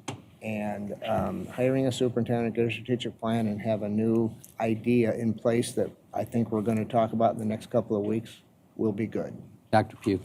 And, some of the points that you bring up, Tiffany, were definitely valid in June. And at this point, I think now is a reset button that needs to be set, because there will be a new superintendent, and it is my hope that that the school district has the resources to seek to do a search, a statewide, at least, search for a superintendent, and then they are able to collectively work together and build from the plan that they worked together on over the summer. But they had pieces, the district had pieces of a plan. As we said, there may be portions of the plan that was provided or given by the governor. They did have a strategic planning entity that was looking to go forward, but from my understanding, that group was going to have to be funded by Treasury, and that process was never finalized. Correct. So that was part of it, is that they didn't have the funding to fund that. In the conversation today we had, I suggested that somebody, governor's office, treasury, or MDE, fund the superintendent search if Benton Harbor Board wants to have one. I think that we need to help. Right, Benton if the Harbor board would like to, yeah. If they want to. And if their issue is that there's not resources for that, I'm hoping that there are resources provided to do some sort of search where they have some, whoever it is that they select them, number one, but it's someone who can maneuver through the financial as well as, and think outside of the box, as we're saying here, who can form and forge the necessary relationships not only with MDE, but MDE first and primary, as well as Treasury, and all the partnerships that they're going to need to move this district forward financially as well as academically, and someone who is forward-thinking and very assertive in that way. Any other questions or comments regarding Benton Harbor, regarding more broadly partnership districts, more narrowly 21H funds? Once, twice? I just have a quick question. Yes, Ms. Vector. On this list where it says fiscal year 18, the people who were zeros for 2018 but got money in 2019, is that because it didn't apply, or is that because they're new to the list? What's the question? Gave out all the handouts. Can I see yours? Well, Benton Harbor's no longer. Question is You whether or had not more they- money, you had more money to distribute in 19 than 18, Yeah, didn't you? A little bit more money? Yeah, there were 7 million in 18-19 and 6 million in 17-18. Yeah, but there's a bunch of zeros and. It could have been either one, honestly. It could have been they didn't apply. It could have Yes. been they just didn't get Applied. funded. Right, because we Yeah. didn't fund everybody for everything they asked for. We couldn't. So, but they weren't new districts that were placed on the list? That was not part of the, Oh, that's a great point, too. Yes. yeah, so some of them. Mostly round one districts. Right. In fiscal Okay. year 18. Yes. Okay. Yes, great point. Round one and round two. See, there's a lot of public school academies in round 2 then. It seems, okay, that's it, thank you. Yeah. Other questions, other comments? Once, twice, thrice, and gone. Thank you for your presentation. Thank you, guys. Thank you. Next item on the Committee of the Whole agenda is discussion regarding criteria for grant programs. Are there any grant criteria questions for staff? You'll be asked to approve the criteria on the consent agenda later in the meeting. You can see the 3 sets of criteria there. You're able to click on those links on your computers if you have those computers. Any questions associated therewith? once, twice, thrice, and gone. Approval of minutes of the regular and committee of the whole meeting of June 11, 2019. May I please have a motion to approve these meeting minutes? So moved. Dr. Pritchett. Support. And Ms. Ramos Montini as a second. All discussion? Yeah, I'm sorry, discussion. I just wanted to add,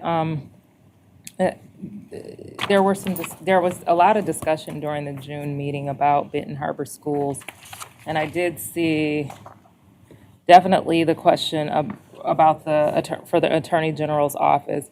But there was also, I just wanted it to be captured as well, because there was a lot of discussion, I know a lot came from me, about the impact of what happened in Benton Harbor. And I just want that to be reflected. And what I said, if we reflect back to the videotapes, is around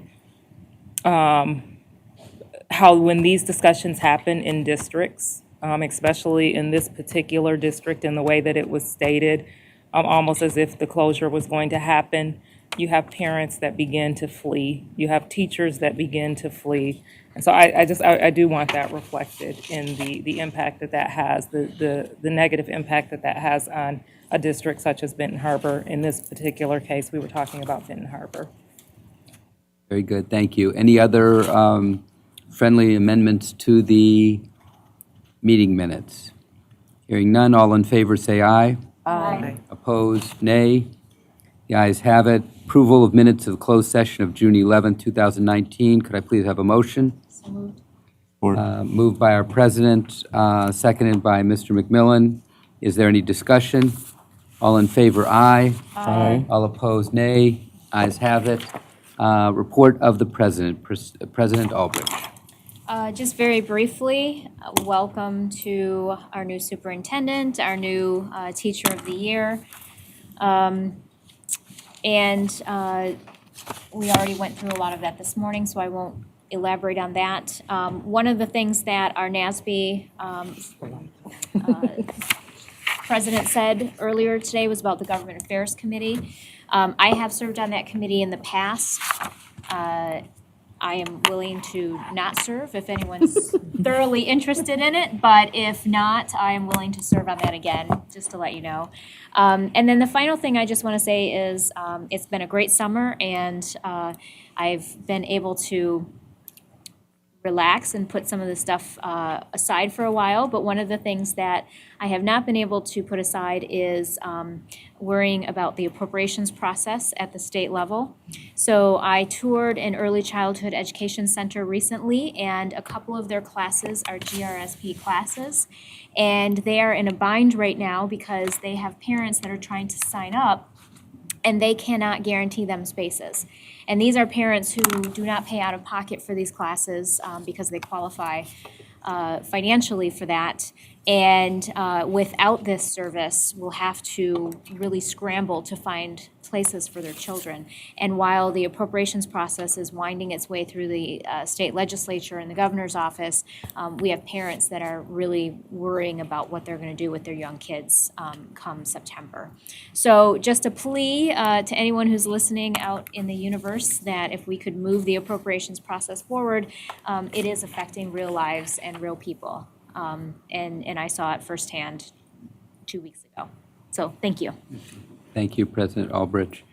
Report of the superintendent. I want to thank the State Board of Education for the opportunity and the honor to serve and to work with you on behalf of 1.5 million public school children in the state of Michigan. I want to thank my parents for bringing me into this world and my wife for not taking me out and for her love, friendship, and partnership. I want to thank my former board and staff in the Kalamazoo Public Schools. They were and are all about kids, and I appreciate them. I want to thank MDE staff who have helped acclimate me and acculturate me over the last couple of weeks. I feel like I'm learning and growing. I have a lot to learn, and I'm prepared to try to ascend that steep learning curve. To date, I have found the restrooms. I found the Congratulations. I found the cafeteria, and I have found the parking lot. I'm really pleased that I'm making progress. Sheila Alice, our Chief Deputy Superintendent, will now share an update on A through F, after which I will conclude with a brief memoriam.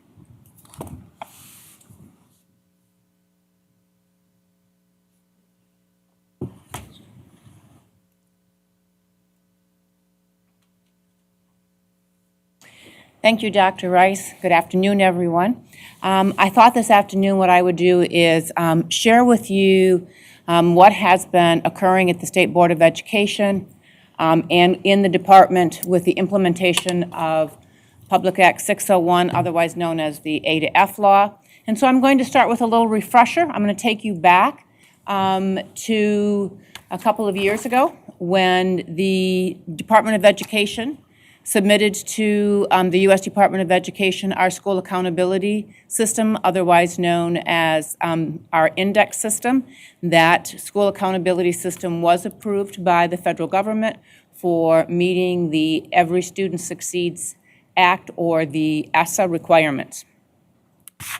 Then, this past December, late December, the House created House Bill 5526, which created a state-level school accountability system. That bill went to the Senate. Our department members, staff, they reviewed and analyzed the bill and noted that the bill had conflicts with the ESSA requirements for school accountability. I submitted a letter to the Senate indicating that there were multiple conflicts with House Bill 5526. The governor, former governor, before he left office, signed House Bill 5526 into law, and then we had PA 601, otherwise known as the A to F law. That law took effect of March 29th of this year. That signing of that bill created two accountability systems for the state.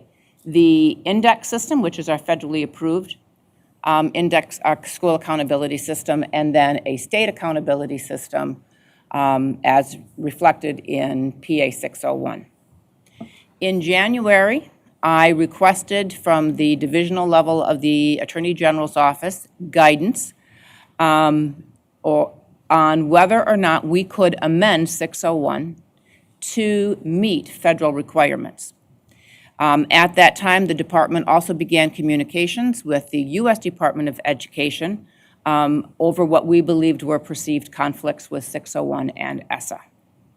In January, the department put together an internal team.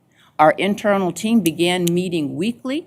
We started with the analysis of 601. We started to put together a strategy for implementing 601 and plans to meet regularly in order to get updates on the work that we were doing. In February, I received written guidance from the divisional level of the Attorney General's office, and that guidance indicated that the Attorney General's office agreed with the conflicts that we had noted in 601. And thus said to us that 601 could not be used to meet federal requirements for school accountability.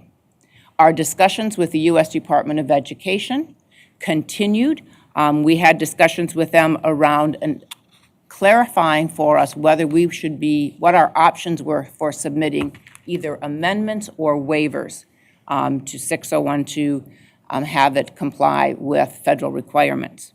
And in February, our weekly A to F team meetings continued. In March, State Board President Dr. Ulbrich submitted to legislators a request asking that legislators grant an extension on the September 1st deadline date in Public Act 601, in which the department was required to provide school grades as well as rankings. In April, the department submitted to key legislator leaders a detailed timeline for implementing 601, Public Act 601. It reflected the department's ability to meet those requirements by March of 2020. Along with that timeline, we also submitted estimated costs on what it was going to cost the department to do this work. It included staffing costs as well as resource costs. And again, our department members continued their conversations with the U.S. Department of Ed. In late May, Michigan Department of Education members had a phone call with the U.S. Department of Education that included our 4 education policy analysts for the House and Senate majority and minority leaders. During that conference call, there were 3 major outcomes that became very evident. One, that there were undeniable conflicts in 601 with ESSA that would prevent it from being the state's accountability system.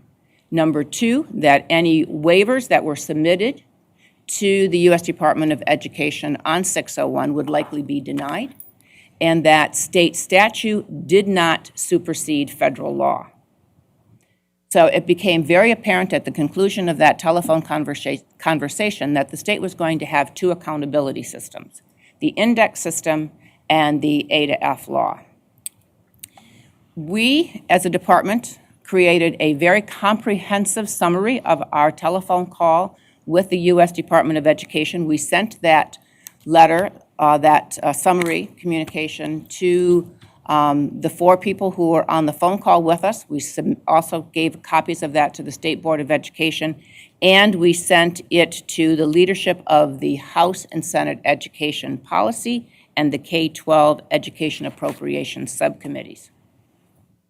During the spring and summer, the A to F accountability system design began to occur.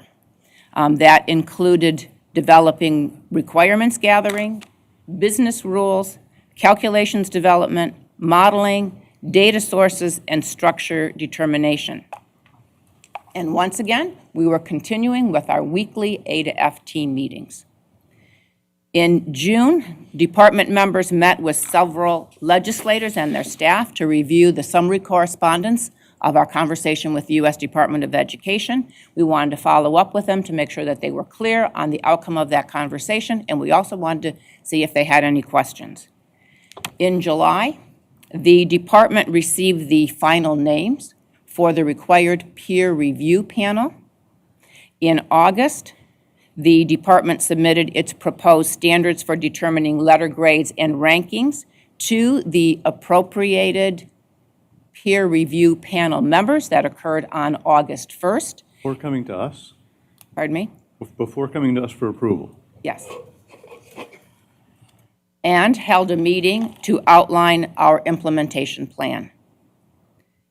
You heard me mention in my comments that we had submitted communications to legislators asking for some responses. To this date, we have not received a response to the timeline that we submitted to legislators, as well as we have not received a response to the estimated requests for funding. And I do not believe that President Ulbricht has received a response to her request for an extension of the implementation timeline. Not even a recognition of the letter. So that's an update on where we are with implementing Public Act 601. Information on next steps can certainly be provided at a future board meeting. But what I want to emphasize here is that the department has taken significant steps to implement 601. We have absolutely complied with every aspect of that law except for the September 1st deadline date. The September 1st deadline date requires the department to assign letter grades and rankings, and also to identify comprehensive and improvement support schools, otherwise known as CSI schools. Our goal is to create as comprehensive, coherent, reliable accountability system that we did with our index system. But it's important to note that we cannot do that and meet the September 1st deadline date. Another aspect that influences the September 1st deadline date is that the student data sets for the most recent State Assessment Administration, as well as the student growth data set, does not become available until after September 1st. We want to make sure that the data that we are using for the A to F system reflects the most current data or the most current state assessment data. Therefore, we are not able to get that data until after September 1st, and therefore we will not be able to have those rankings and the grades until our goal is to have this wrapped up by March of 2020. Having said that, we will still meet the requirement of the state law, which requires us to have this system in place for the 2019-20 school year.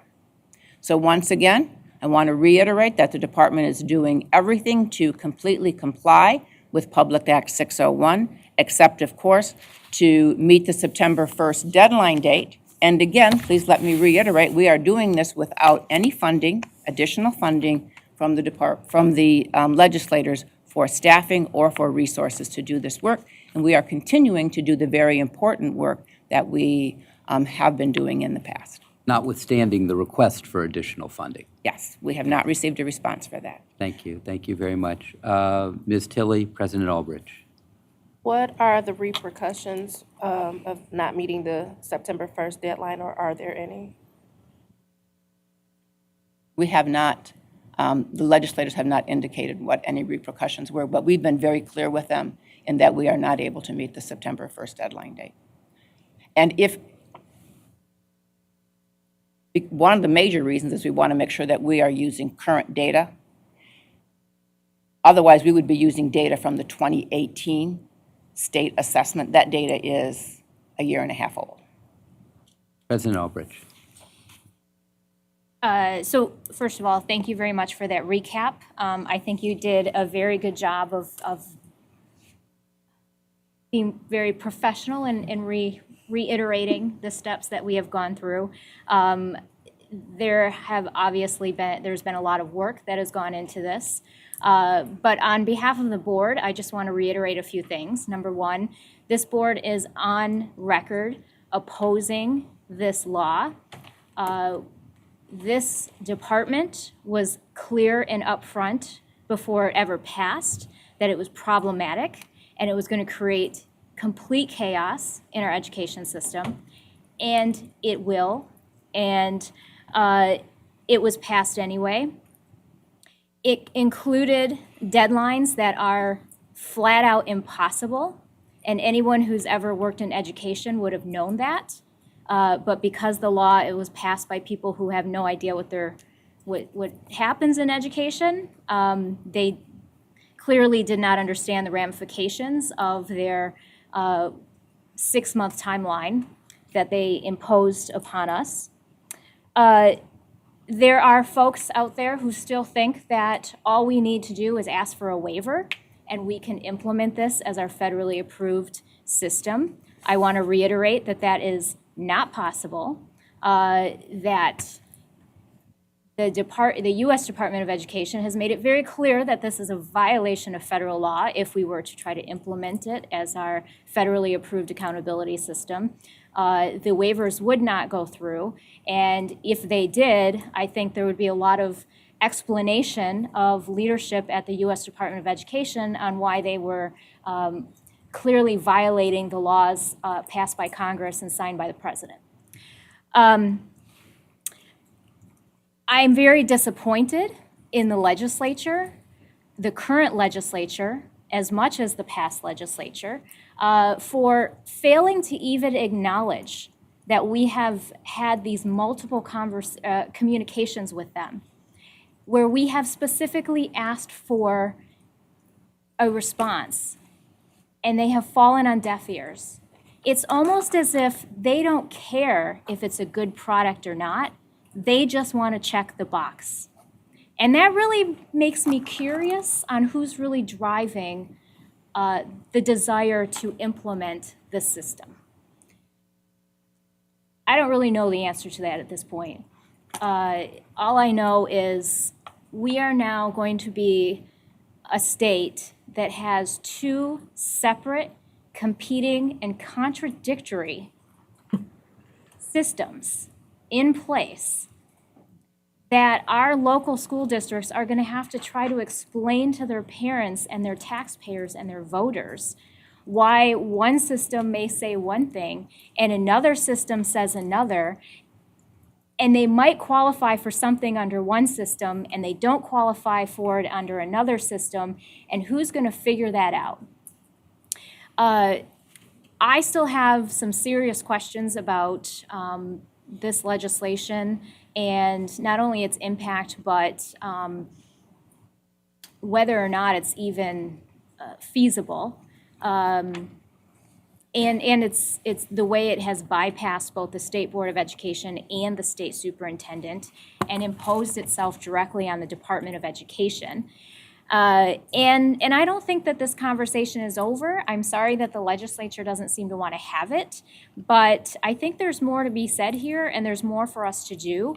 And I really appreciate the work that the department has done so far, but I think as a state board, at some point we need to impose ourselves into this situation and do some education. And if we can't educate the legislators, then I think maybe it's time for us to bypass them and start going to the parents and the superintendents and the voters and the taxpayers of the state and explaining to them just what this is going to do to the education system in this state. Because I guarantee you, it is not going to improve anything. Nothing improves because you label it. And that's all this does. And you don't even know what the label is yet because we have to come up with the algorithm. So not one person in this state can tell you the difference between a B school and a C school because we haven't determined it yet. And that's the problem with A through F legislation. It's too easily manipulated. I can change your D school into a B school like that, and you would never know why. And you wouldn't have done anything different. And that's the problem with this legislation. One of the problems, anyway. So I'm going to get off my soapbox, but I just wanted to say I think you did a great job of being very professional in how you expressed the timeline here. But I'm going to be a little less professional and say I think this is obnoxious and disgusting, and as a state, we should demand better. Thank you for your comments. If I could piggyback on something you said about communicating. All of the state professional organization conferences that I have gone to since January, I have had the A to F law as one of my speaking points to ensure that I'm communicating to superintendents and principal groups and business officials and anyone that I have an opportunity to speak with as the keynote speaker or as one of their guest speakers. I give an update on what's happening with A to F, and that it will cause that it is going to cause the state to have two separate accountability systems. So I am trying to get that word out as much as possible to school leaders. Thank you. Mr. McMillan, Dr. Pugh. I guess I am a little perturbed that that it didn't come, that the definition of how A to F would be calculated was given to this committee before it came to us for approval. I'm assuming we'll still be able to approve it. We've been told by you and by the department that we will have a vote to approve the calculations for A to F, and I hope that is going to occur, that word is going to be kept. I currently, as I understood, for example, the definition of growth is such that it penalizes in inner city, or I should say not necessarily inner city, but more challenging districts and schools. It would disincentivize good teachers from going to those schools. It may, and I think we could come up with the definition of growth, a calculation of growth that would not do that. Perhaps the makers of to our president's point, there's many ways to calculate a B or a D, And some of the legislators who passed this may be very shocked at maybe a better definition that some of us may be able to come up with. And some of their schools may end up not A schools like they're expecting or B, but they may end up being D schools. And I would not have any problem with that because I think there's different definitions that you can come up with and different unintended consequences. That's the problem with this type of system. So I'm hoping, I don't know, I was assuming it was going to be before it was given to this appointed committee or commission or whatever, but I'm still going to assume that before I see it or read about it in the papers, that we will have wrestled with it at this board and approved what those how those calculations will be made. Mr. McMillan, if I can follow up, yes, I did say that we would be bringing to the board information about the A to F calculations. We gave to the peer review panel that some information about the work that we have done thus far, because it's required to meet that deadline date of August 1st. And the peer review panel has to submit a report of their findings to the department as well as to the legislators by August 15th. But I don't remember saying that the board was going to vote to approve the process for calculation. I'm quite certain that we got that commitment from you and that it was clear that that was going to happen. We will we'll work to clarify that. I mean, even if it, I mean, I hope that that's a good thing to do, even if it wasn't there, but I mean, if it wasn't in the tapes, but I'm pretty sure they were, because that was something very important. Dr. Pugh. I guess my first question, if I could ask, I think Cassandra, this would be for you, but have we exhausted all options with the Attorney General's office? As you were... For all conversations, yeah, I was in. You came late, correct? Yeah, we had to leave. Yeah, so we had, at our June board meeting, we had the closed session. I think that there is still more conversation to have, and I am going to be reaching out to their office again for some clarification. Beyond that, what we have been discussing is attorney-client privilege, and so I do not want to openly discuss it at this board meeting in violation of attorney-client privilege. So I look forward to more discussion with the AG's office. I think that's when board member Tilly and I had to step out to go to the NAACP's event when we missed some of that conversation. And I guess, you know, just to your point, Sheila, is looking at the tailspin that this is causing, and we could look at the finances. You just said that it's unfunded. Correct. Are we calculating the costs that we're spending to delve into this? Are we calculating the wasted, okay, good, the wasted money for the index? How will the dashboard be used? Look at how this has had an impact on, we had a 6-year, it was a 5 or 6 year cooperative agreement with Benton Harbor, that this just kind of like threw us into this whirlwind because we had to cut that cooperative agreement short. Correct. Correct? Out of, yes, okay. because of the passage of the elimination of 1280C and then the signing of House Bill 5526. Yeah, and then are we sure, or have we, I know we've talked about this and I just need to be refreshed because we went into 1280C, the SRO, Benton Harbor, cooperative agreement, and I just want to make sure that we're clear on how this will impact partnership agreements. A to F? Yes.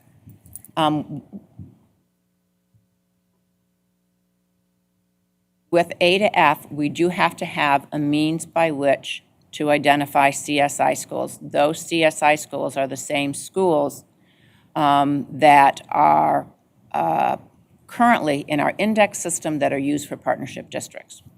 We will examine the CSI schools that are identified through the A to F law and through the index system. Our goal is to have The timeline for the identification of new partnership districts through the index system coincide with the CSI school identification in the A to F law, and then we'll do an analysis as to where we have parallel and where we have differences. Thank you, and I'm happy to hear we are cataloging how much this is costing us. Okay, absolutely. Just to follow up on that real quick, though, can you also discuss the differences between the federally approved system and the state law now when it comes to CSI schools, and one has a cap and one does not? Yeah, so there are, in the A to F law, there is a 5% cap on the number of schools that can be included for CSI identification. And in the department, we use a larger cap than that to include schools that are outside of the Title I our Title I identified schools. So there's a conflict there. There are other conflicts between what's in 601 or A to F and what's in the index system. And that's more for another time. Other questions, comments, fears, phobias, neuroses? I don't think you want to open. That was a very thorough presentation. Very good. Thank you very much. Thank you. Appreciate it. And just one final note under report of the state superintendent, with your forbearance, this is a little bit different. Toni Morrison, Pulitzer Prize and Nobel Prize winning author, died in the last week. Some of you may know her work. She wrote Sula, she wrote Song of Solomon, she wrote Beloved, she wrote a number of other extraordinary works. I'm reminded that earlier this year, Ntasake Shange died. She wrote Spell Number 7, she wrote For Colored Girls Who Have Considered Suicide, When the Rainbow Is Enough, Sassafras, Cypress, and Indigo, and a number of other works, including Betsy Brown and the like. Shange was actually the second author of color to have a work performed on Broadway after Lorraine Hansberry had Raisin in the Sun performed in 1959. 5 years ago, we lost two other extraordinary authors of color in the country. We lost Maya Angelou. By the way, here's Shange, Sassafras, Cypress, and Indigo, for those of you who are looking for still summer reading. We lost Maya Angelou, who wrote 7 autobiographical works, including I Know Why the Caged Bird Sings, which she wrote at 41, her first book at 41. That's a trick, to begin to be a published author at 41. And a number of books of poetry, including And Still I Rise, which is a beautiful piece. And finally, we lost Walter Dean Myers, who was the National Ambassador of Young Children's Literature, and he wrote Monster and many other books. This was honored with the Coretta Scott King Award just a few years ago. I had the opportunity to meet him a year before he died. He was really just a wonderful storyteller and an individual. And I share this with you because as we look to connect children to literature and to improve literacy rates, we do well to re-examine these extraordinary authors and to introduce or reintroduce them to our children. This is particularly important in a state that's more than 1/3 children of color, but in a nation in which only 14% of our children's literature includes a character of color. Many children never see themselves in their literature. That's a problem for their interest in that literature, and by extension, their interest in reading as well. You don't always have to see yourself in literature, but it is off-putting never to see yourself in literature. It's not unreasonable to expect that young people at some point in their education will in fact see themselves in their literature. Not only isn't it unreasonable, it's necessary. So I encourage our teachers to familiarize or refamiliarize themselves with these outstanding authors as a prelude to sharing them with their students. Thank you. That concludes my somewhat elongated superintendent's report, or co-superintendent's report, if you will. Next item on today's agenda is state and federal legislative update, and I'll turn this over to Board Member Ramos Montini. Thank you, Dr. Rice. Everybody has their packet. We're gonna start passing them out. Do you have one, Lupe? Yes, I do.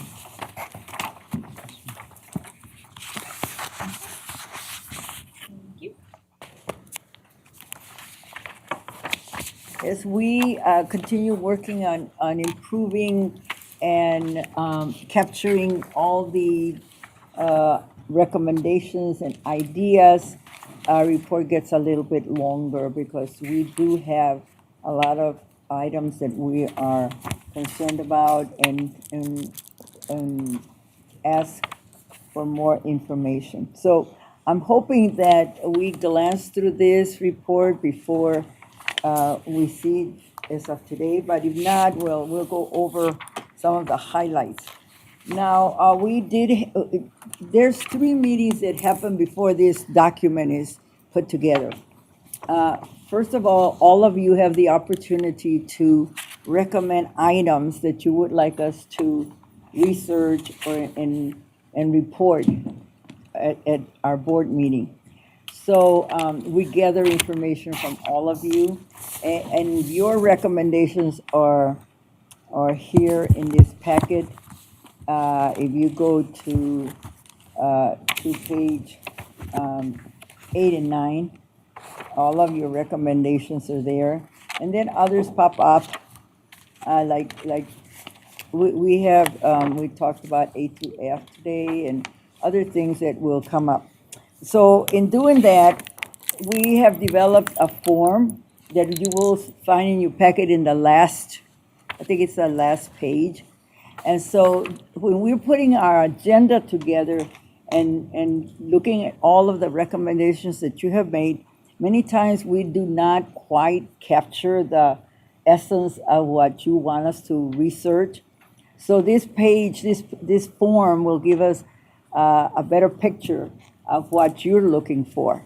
Now, this is a hard copy, but it is also, and we will send it to you again in through your email with all these documents. So if you want to, you can send it to us through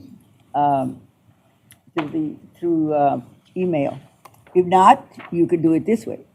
But the report, if you would be so kind as to send it to me and Marty, and we will look through it and see what legislation is happening with whatever your concern is, and then we can put it in the agenda. And then after that, we do that, then we take it to the committee, and then we discuss it in the committee meeting, and then from there, it comes to this table. Now, the last meeting that we had was I thought I wrote the date here. July 23. Yeah, July 23. Yeah, I did write it and then I erased it. I don't know for what reason. Anyway, July 23rd, we had a meeting and yours truly was present and Dr. Pritchard was present. And then we have a special guest, Marilyn Spector. Michelle. Michelle. Okay. I put Marilyn. Oh, Michelle Spector. And so we met at 1:15 and we went over the documents that you had turned in and what we understood that you wanted us to research. And so Marty is going to go over the document, but the legislative part. Also in the meeting was Marty Ackley and Stephen DeGrove. And so the 4 of us, with the presence of Michelle, we were able to put an agenda together. So with that, Marty's going to go. Thank you. through Yeah, the thank you. So legislative. we had a brief, at the July 23rd meeting, we had a brief discussion about a budget update, which I think President Alberts kind of discussed during her comments, is that there's an impasse based mostly on the transportation package. and how to fund the transportation fix in the state. And so there was that discussion, and then we discussed House Bill 4688, which would be an expansion of the Elliott Wright Civil Rights Act to include sexual orientation, gender identity, or expression. And on pages 2 and 3, there is a summary of that bill, and definitions of what gender equity or expression and sexual orientation mean are on page 3. This effort came close a few years ago to passing, but it did not pass the full legislature, so they're trying it again. And then Chairman Ramos Montini asked that a statement be made to support this bill based on an effort by a local school district in West Michigan. And so there was a statement prepared on the back that the board can take up. What page is that on? Page 10 is that statement. And then based on the discussion with the budget and the proposal to use the school employees retirement system to help bond for money for the transportation package, those are a request for a statement opposing that. That is on page 11. That is for the board also to consider adopting today. So there are those. There's a resolution on the Elliott Larson Civil Rights Act bill, and then there is a statement opposing the bonding proposal of the Michigan School Employees Retirement System. Those are on page 10 and 11 of your packet. So, Please. I want to give a little more history of how this Elliott Larson Civil Rights Act came into play in our legislative committee. I was reached by a school board member from one of the school districts in the west side of the state. And so they passed this resolution on his school board with the addition of the 3 words that you see in caps: sexual orientation, gender equity, or expression. All right, so that's the extension of the Elliott Larson. As was stated by Marty, this was presented to the legislature before, and it almost made it, but it didn't. And so now school districts throughout the state are bringing it forward again. And I think, if I'm correct, the Grand Valley State University Board of Trustees also passed a resolution with the extension of. And so now we're bringing it to the state board. And if you're in agreement of this additional words in the Elliott Larson, then we will use the document on page 10, which is the resolution that was passed in that school district, as our guide to write a resolution to also present as a state board. Any questions of Board Member Ramos Montini or of Mr. Ackley? Okay. When does the legislature, when are they back in session? They come back in a couple of weeks, whether they take, the full. It's post Labor Day? Yes. Okay. Hearing no questions on the presentation, may I please have a motion to adopt the resolution in support of expanding the Elliott Larson Civil Rights Act of 1976, as noted? We have a motion and a second, President and Vice President respectively. I'm not sure if I got the jump ball correct, but I don't hear them fighting over the jump ball. Do I have any discussion? Discussion associated therewith? Yeah, certainly. I don't think it'll come as any surprise. I mean, what's going on in other states is, I think, child abuse. Things are happening there, especially with the T. Drugs are being given to children without parents being notified by schools. it's outrageous. And like I said, I think child abuse. So I think it's would be really bad if this were added, particularly, like I said, the transgender stuff is just, it's really bad. I mean, the way it's being implemented in some areas, and I don't think you can stop how it's happening. And it's just, like I said, without parental involvement, specifically encouraging kids to maybe run away because your parents might not like it or whatever. Oh, I'm It's so just- sorry. It's a real problem. I'll be voting no. Okay, thank you very much. I think the laughter had nothing to do, Mr. McMillan, with your comments. I think it was solely associated with the interlude. So I apologize for that. Any additional comments? Yes, Ms. Snyder.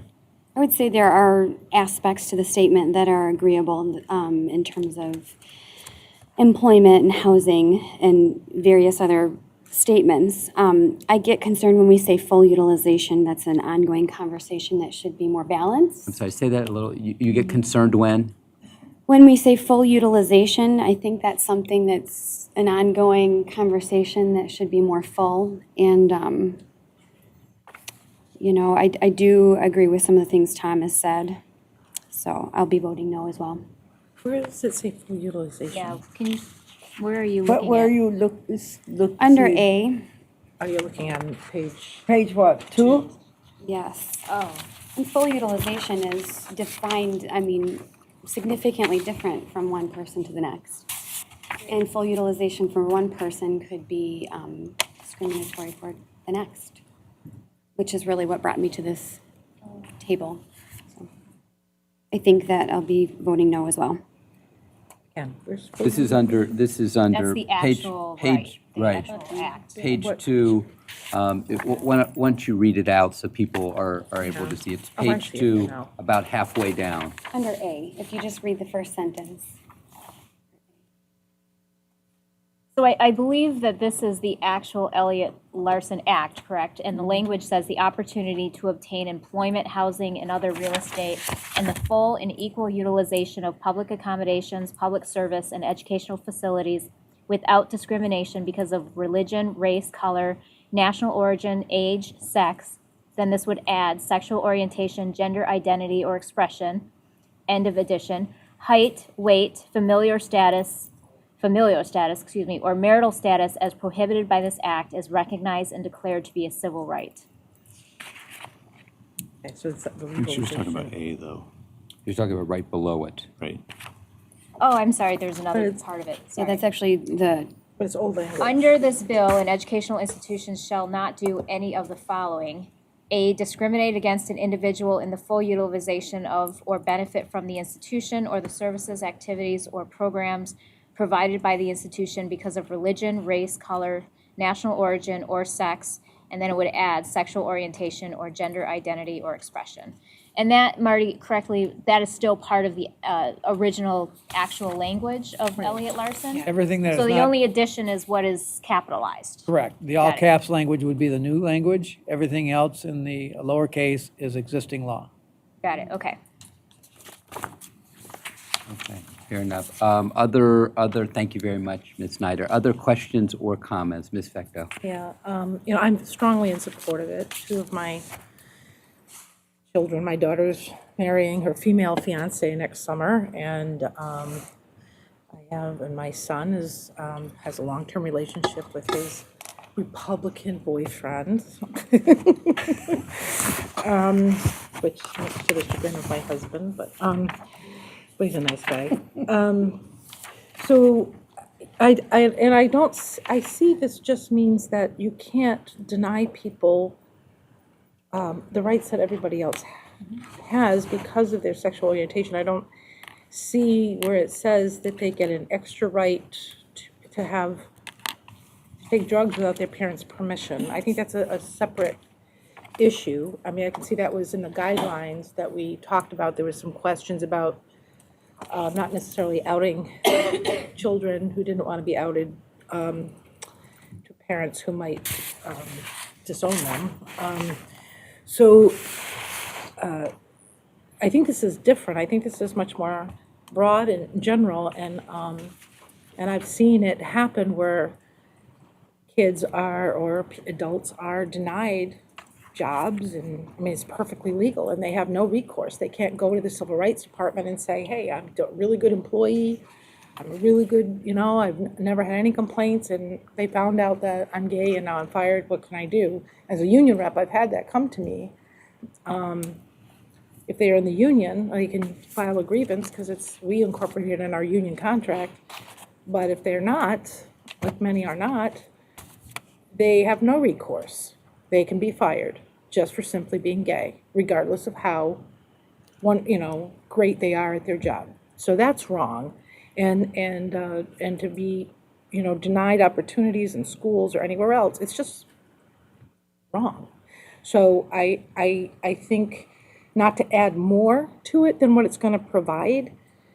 I think it's about time we did it. Like I said, we've had it in our union contract, and I live in the city of Detroit, where it's also honored, where there's anti-discrimination on the municipal level. So it hasn't created any crazy outcomes. It's just a recourse for people who are treated unfairly. So I think it's about time we pass something like this. Very much. Ms. Lahid. As a teacher of all kinds of students, words matter. And to add these words into this, it matters. Every child, every human needs to know that they have the same rights as everyone else. And I hope that my students know that in my classroom, but I appreciate your support of this language, especially where kids are concerned. Thank you very much. Any other board members care to share? Ms. Tilley, Ms. Ramos-Montini. I personally had a situation as a mom where my daughter was going to school with a friend who was in the closet, and that child was being bullied to the point where when my daughter graduated before that child, she was afraid what would happen if she wasn't there to protect that child. No child should go to school and feel unsafe. No child should go to school and be put in the position where they're being expelled or limited because they're being gay. So I definitely strongly approve this language. Thank you. Ms. Ramos-Montini. Yeah, what I was gonna cap the whole thing is that we have a big responsibility for each and every student that goes to our public schools. And this is the reason why I'm very, very supportive, because this is something that is being adopted in schools by school boards. And so, because they wanna keep, like it was just said, all kids to feel safe. Other board members' comments? Yeah, yes. I had forgotten that also, this is the type of law that is requiring Christians to violate their conscience and participate in gay weddings, bake this cake or we're going to throw you in jail, or we're going to, not necessarily throw you in jail, we're going to take away your business. It's being used as a weapon against people. I mean, there's 50,000, there's a lot of bakeries, but Christian owners end up getting targeted and run out of business simply because they certainly would bake a cake for any other reason, a birthday party for anybody who's homosexual or anything else, but they're required to participate in a gay wedding, which they feel violates their conscience. So you either violate your conscience and participate, or else you're going to lose your business. So that's where these type of laws are being used in other states, and just have a real problem with that as well. Other comments by board members? President Albridge. So I would just counter that with the actual language of the Elliott-Larsen Civil Rights Act, which talks about public facilities, public access, public accommodations. This is about your government not being able to discriminate against you because of a perceived, which also includes heterosexuality, by the way. So I think that I hear what you're saying, but I also believe that for every person not baking a cake, there's about 50,000 people who are discriminated against on a regular basis because of these things. And so I don't see an issue with saying that that someone who's gay should not be denied the right to go to a school or to be accommodated in a public space.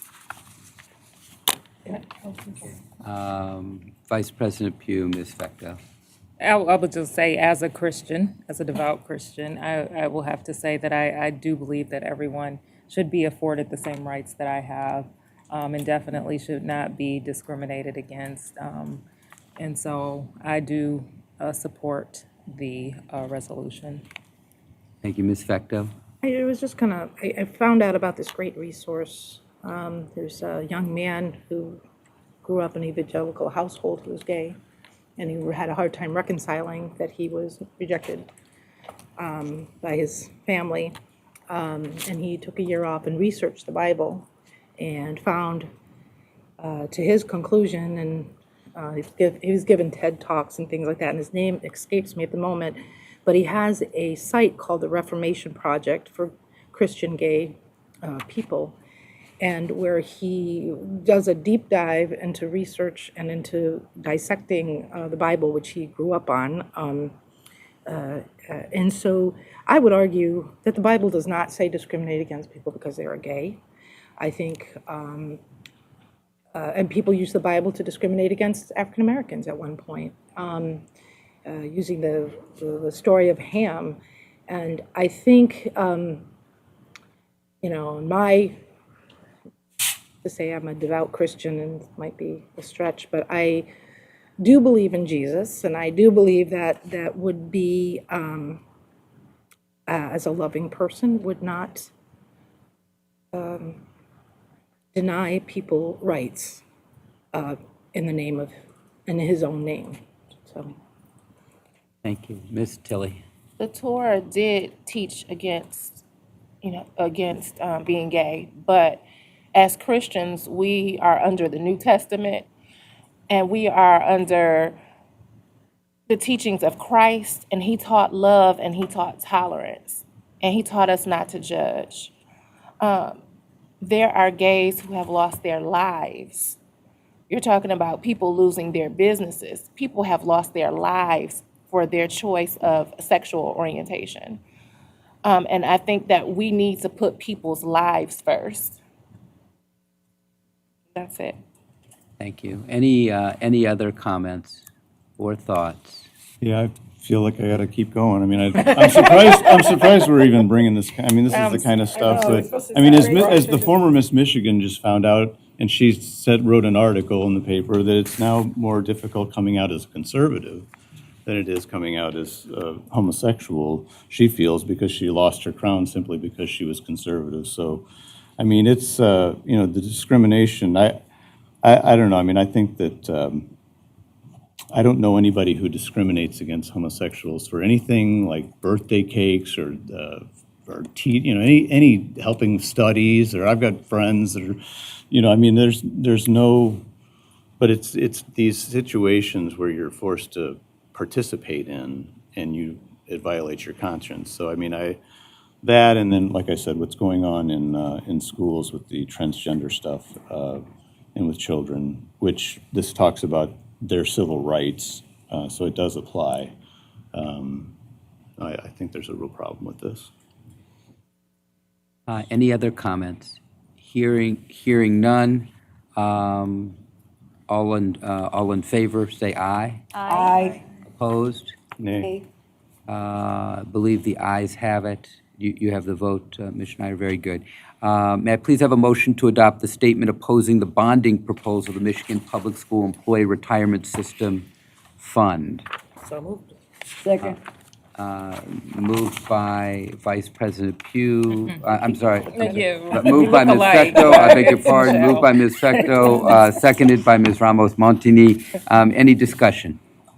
Well, Yes. I would just say that, I don't have the benefit that legislators do of having the staff to be able to research all the unintended consequences or benefits necessarily. So I have to, again, I'm a member of the board. I'm not a member of the legislature that would be voting on this. So at this point, I feel like I'm just going to have to pass because I really haven't spent the 30 or 40 hours I would before I voted on something like this. Right. And by pass, you mean abstain? Or- Abstain, Yeah, okay. yeah. All right, fair enough. Okay.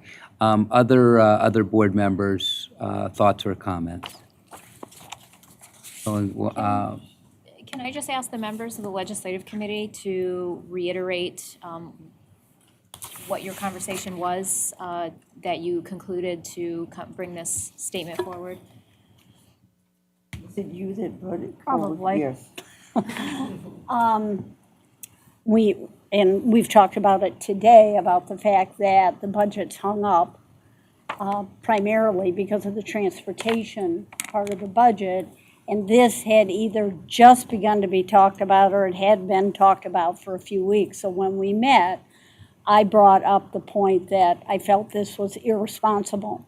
And I have taken the time to be able to read, in particular, Patrick Anderson, who happens to be a conservative, a consulting firm out of Chicago, who has just blown this out of the water and said this is just poor financial management to borrow from this fund to pay for roads. So I was the one who brought it up and suggested that we take a stand on it. Yeah. Because I know it's one of the options that's sitting in the queue right now, and we're trying to be as proactive as possible. If you look at the, Please. if you look at the third paragraph, that's the big reason why I am supportive. And many teachers have talked to me about just this, their pension. For whatever reason, they think that going to our pension is the right way to go. You know, we just fought that other case and we won, and a lot of people got lots of money. And so we don't want to go that road. So we want to be proactive before anything happens. You know, we want to go on record saying something. So we're opposed for that very reason. Other board members? Hearing none, all in favor? Aye. Aye. Opposed? Abstain as well. And abstentions? Abstain. Okay, so let me be Roll clear. call, please. Yeah, let's do a roll call. I think it's cleanest. I think what I thought I got was 602, but I wanna make sure. Yeah. Fecto? Yes. McMillan? Abstain. Pritchett? Yes. Pugh? Yes. Ramos Montini? Yes. Snyder? Abstain as well. Tilly? Yes. Albridge? Yes. So too. There you go. And I believe at this point, Board Member Pritchett has a recommendation for us. Is that right? Yes, I can do it now. As was mentioned this morning when Dr. Hull was giving his presentation from NASB, we have been very fortunate in the fact that Lupe has been a member of the Board of Directors of NASB for the last 2.5, almost 3 years. 2 years. Yes. As a Central Area Director, but her term expires December. Okay, or I'm not going to run for office, so Okay. that's why I'm not running again. That's why you're not running again, all right. So at the National Convention in October, we will need to elect a new Central Area Director. And so I would like to make a motion to support the nomination of Tiffany Tilley as Central Area Director to serve on the NASB Board. Fecto seconding. Any discussion? And the election will happen in October in Omaha, Nebraska. Okay, very good. All in favor? Aye. Opposed? The ayes have it. Congratulations. Thank you, and thank you all for your support. And I'll send the letter tomorrow. Very good. Ms. Schneider will send the letter tomorrow. May I please have a motion to approve the consent agenda? So moved. Moved by Ms. Ramos Montini, supported by Ms. Fecto. Discussion? All in favor? Aye. All opposed? Nay. We have a, You're a nay, boy. we have a seven, it sounds like we have a 7-1 on the consent agenda. Comments by State Board of Education members? Why don't we go this way around? You've already had your comments, is that right? Welcome. Thank you so much. Congratulations. Thank you very much. To us. So welcome to you. Appreciate that. Thank you. Yes, I'm thrilled that you're here, and I look forward to working with you. I just wanted to make one comment about the Michigan School for the Deaf, because I went out there and there's a lot of turmoil there. I think we need to, as a board, maybe look to going out there. I also, this grow your own, the idea of, I'm thinking having students, but also maybe parents, alumni, to be, if we could provide some grow your own with that group to become teachers there. It might be interesting. I also, I think it would be a good idea, that opportunity. I also was told, because I went out there and learned so much, that the school districts must provide $30,000 tuition per year per child to attend the Michigan School for the Deaf. And so that sometimes is prohibitive as well. So that's, that wasn't anything that was mentioned. That's the ISD or the local school district? Their own, I believe it's their own district, but I don't know, maybe it's funded through the ISD, or however they, however they do their special ed stuff.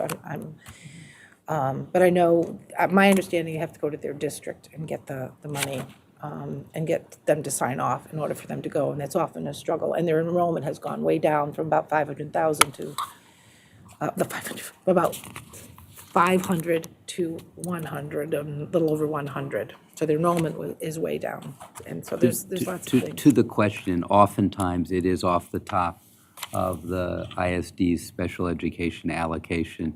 Sometimes school districts aren't fully funded in their special education costs. Yeah. And can I get the mic back? Michelle reminded me. And just speaking to our deaf, hard of hearing, and blind community, it was really good to have them here. It's good to have the ASL signers here. And being in Flint, I continuously learn so much from that community and learn that there's so much more for us to do for those residents, for those students and those children. I know in the past we've visited there. We've been invited to I've gone to the graduation, but if we ever get a chance to again have maybe a meeting there, I think that this would be the time to be thinking about that, to do that. And then to the residents who spoke from Benton Harbor, I know that you will be there Friday. If you get a chance to go and see some of the other activities that are going on that are supportive of that district, it would be great if we could do that as well. Thank you. Ms. Snyder. I'd like to understand a little bit more too why one of our guest speakers was saying that it's not an option that local school districts encourage parents in. Maybe investigate a little bit more into that along with having a meeting. Other than that, congratulations and welcome. Thank you. Thank you very much. I think the answer to your point or to your question is related to the finances, which were just discussed. I think oftentimes districts will attempt to lightly dissuade parents from services that their children may need and are legally entitled to, but for which they don't have the requisite funding. Witness, for example, the fact that we've had 5 school finance reports in 5 years dating from 2015 through 2019, one of which, a special education study, that was really spearheaded by the former lieutenant governor that said we were underfunding special education. Forget every other form of education, but just special education by $750 million. So I think the answer to that And there are probably individual answers in individual districts about individual children. But I think the broader global answer is simply that districts are largely cash-strapped, and they are looking to skinny back in a whole variety of ways, some of which are legitimate, many of which are not legitimate. Is there something we can do to remedy that and ensure that they have the information or options that are available? I don't think it's the absence of knowledge of the Michigan School for the Deaf so much as it is a knowledge that it is expensive and that it has an adverse impact on the bottom line of the district's budget. One of the things that I'm cognizant of is the larger the district that you have, the more flexibility, all else being equal, you have in funding. I can tell you that for a small district, 600 kids, 800 kids, 900 kids, no economies of scale, substantial diseconomies of scale, when they get a particularly expensive child, it's challenging for them. So I suspect that that's a global sort of overarching issue. There may be individual issues for individual kids in individual districts with individual administrators, and it is conceivable, though in my mind pretty unlikely, that a special ed administrator wouldn't be knowledgeable about the Michigan School for the Deaf. After all, we're not talking about a fledgling teacher. We're talking about someone who's in the middle or near the end of his or her career, advanced in his or her career. They should know about the Michigan School for the Deaf. We can certainly send something out in our Thursday packet, reiterating to our school districts the availability of and the importance of, and that may be helpful. But I suspect it's not for lack of knowledge, but rather for perceived lack of funding. You want to follow? More about that. Fair enough. Yeah, okay, that's fine. And again, we're not averse to sending that out in Thursday packet. It doesn't harm us in any way, shape, or form. We send a Thursday communication out to districts anyway. To add that to a Thursday communication either this week or next week would be no skin off our teeth, would be helpful. Okay, thank you. Ms. Tilley. Welcome aboard. Thank you. I also want to thank Sheila for all of her hard work and diligence over these past months. Really appreciate you. I feel like the State Board and MDE has a great responsibility to be experts in education. We should be the go-to people. And in order for that to happen, we have to be able to forecast, we have to be knowledgeable, and we have to make sure that districts have the resources that they need. I'm going to bring it up again. I feel like the fact that Benton Harbor did not have that strategic plan that they needed was a greatly missed opportunity. And we don't need to let that happen again. We need to make sure that we're on point and the information that we're giving to districts is on point. With that being said, I would also like to do my NASB report that was skipped. Okay. Very good. Go ahead, shoot. So our July 30th NASB ECE work group meeting was held via phone conference, and some people did the web online. Our top priority on that day was early literacy and the third grade reading law. With early literacy, specifically DLL, dual language learners, to ensure equity starts early. The K through 12 term is ELL. DLL is a diverse group that is growing in size and diversity of backgrounds. As of 2015, more than 30% of children enrolled in Head Start live in households where English is not the primary language. There are greater than 140 languages. There was an increase from 11% of students in 1980 to almost 25% of all students in 2017 that are DLL. 27% of all children in the U.S. born in DL homes most speak Spanish. Unfortunately, in most states, there are no consistent criteria for identifying DLLs during pre-K years or standard requirements for teacher qualifications for those in ECE who work with DL children and families. There's strong evidence for all infants, toddlers, preschoolers that they have the capacity to learn more than one language, and balanced bilingualism carry significant social, linguistic, cognitive, and cultural beliefs. Those DLLs with more balanced bilingual skills showed greatest advantages. Being bilingual exposure before 3 years of age leads to best proficiency in English long term. Children need language exposure from competent speakers of that language. There is importance in having good language role models. The basic principles of best practices for ECE for DLLs is a systematic exposure to English and ongoing support is critical.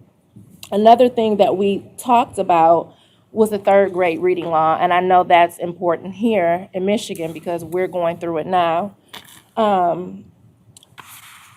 Third grade generally marks the time when an emphasis is placed on reading to learn instead of learning to read. Students not reading proficiently by the end of third grade are 4 times more likely to not finish high school.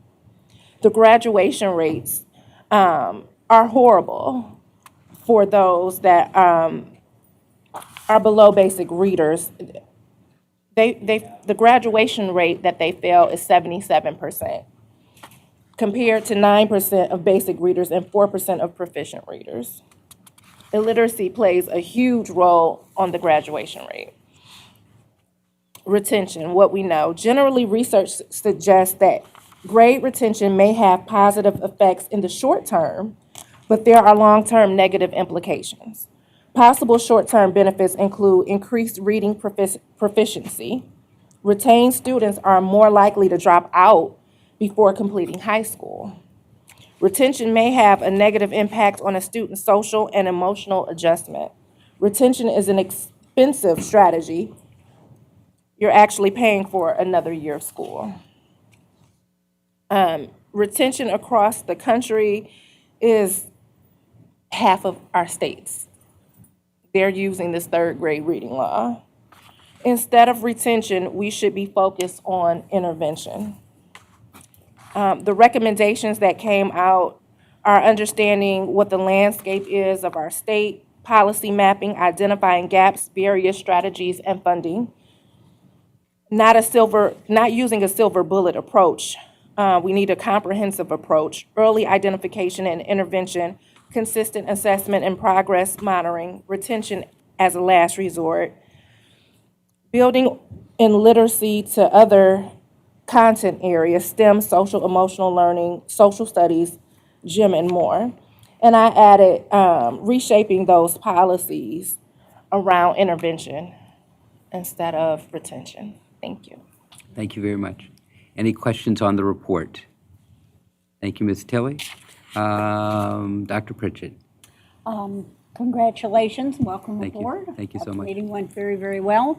I had an opportunity to be on Mackinac Island last weekend, and I want you to know that they're starting school in their not one room, but one building school, pre-K 12, 67 students. And they are starting school on September 3rd. They did tell me, I talked to a teacher, they actually had one snow day last year because the snow drift was right in front of the door. Nobody could get in. So, Did a single snow day? one single snow day, that was it.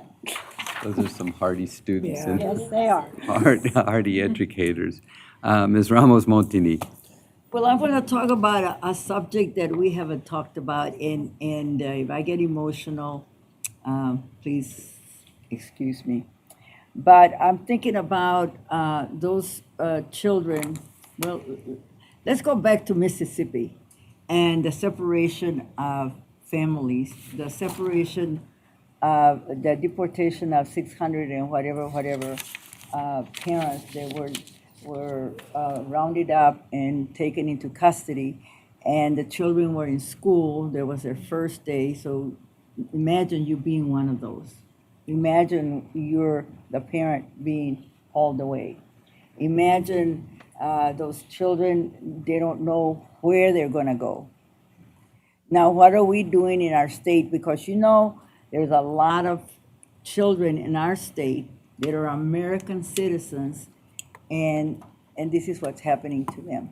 So what are we going to do? What are the schools doing? Are we going to do as a state to help schools know a plan or plan of something for these children, because it is happening. Now, one of the school districts that I recommended to Dr. Rice to visit is Godfrey Lee. 97% of those children are Hispanic students.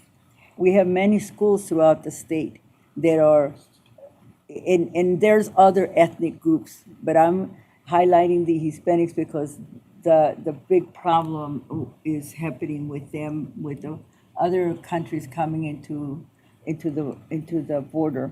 But we have many American students whose parents are being deported, and we don't have a plan as to where they're going to go. So then what happens is that they become owned by the state, and then they put them in different homes. It's going to take years, if maybe never, that those families will be united with parents and children. And so think about the traumatic experience that our students are going through. Then they go to our schools, then they're tested, and then that school district is not doing well. Why? Because the children are not, they're not all there, to take care of the business of taking a test or taking a classroom test, whatever.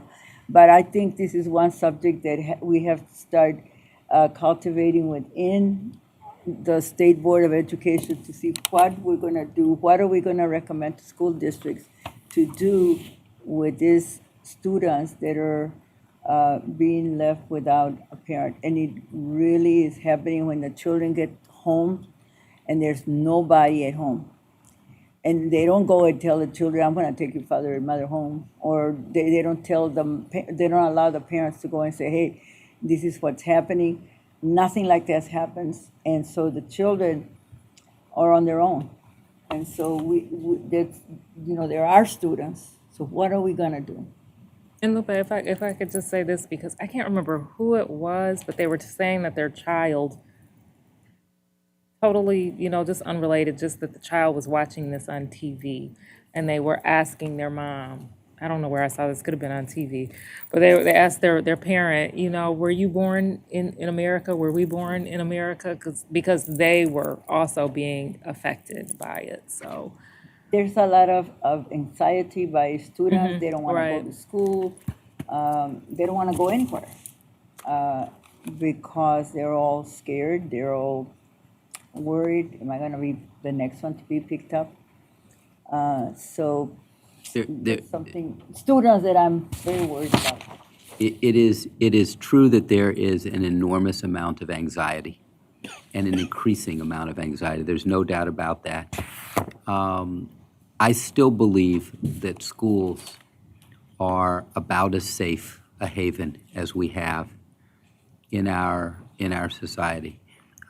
Still today, ICE has demonstrated a reluctance, as you know, to go into schools. And they even have a 2011 internal letter to this effect that says we're not going into schools, that for all intents and purposes, schools are sanctuaries or safe havens.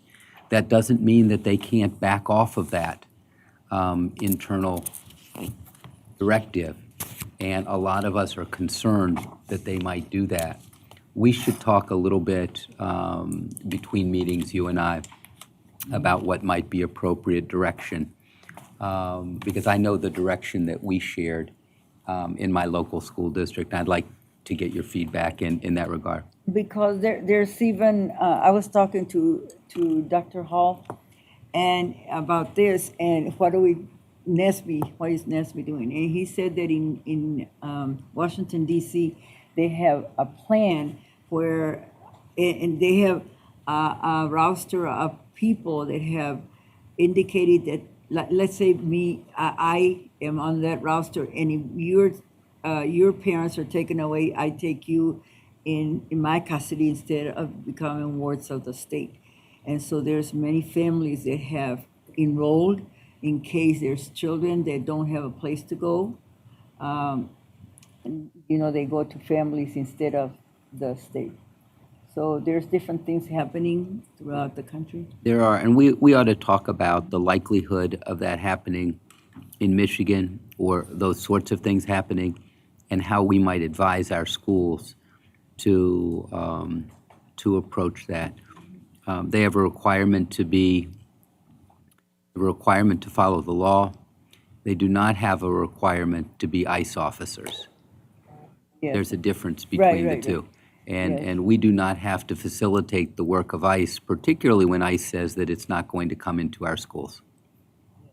But I guess the worry is when they leave the school.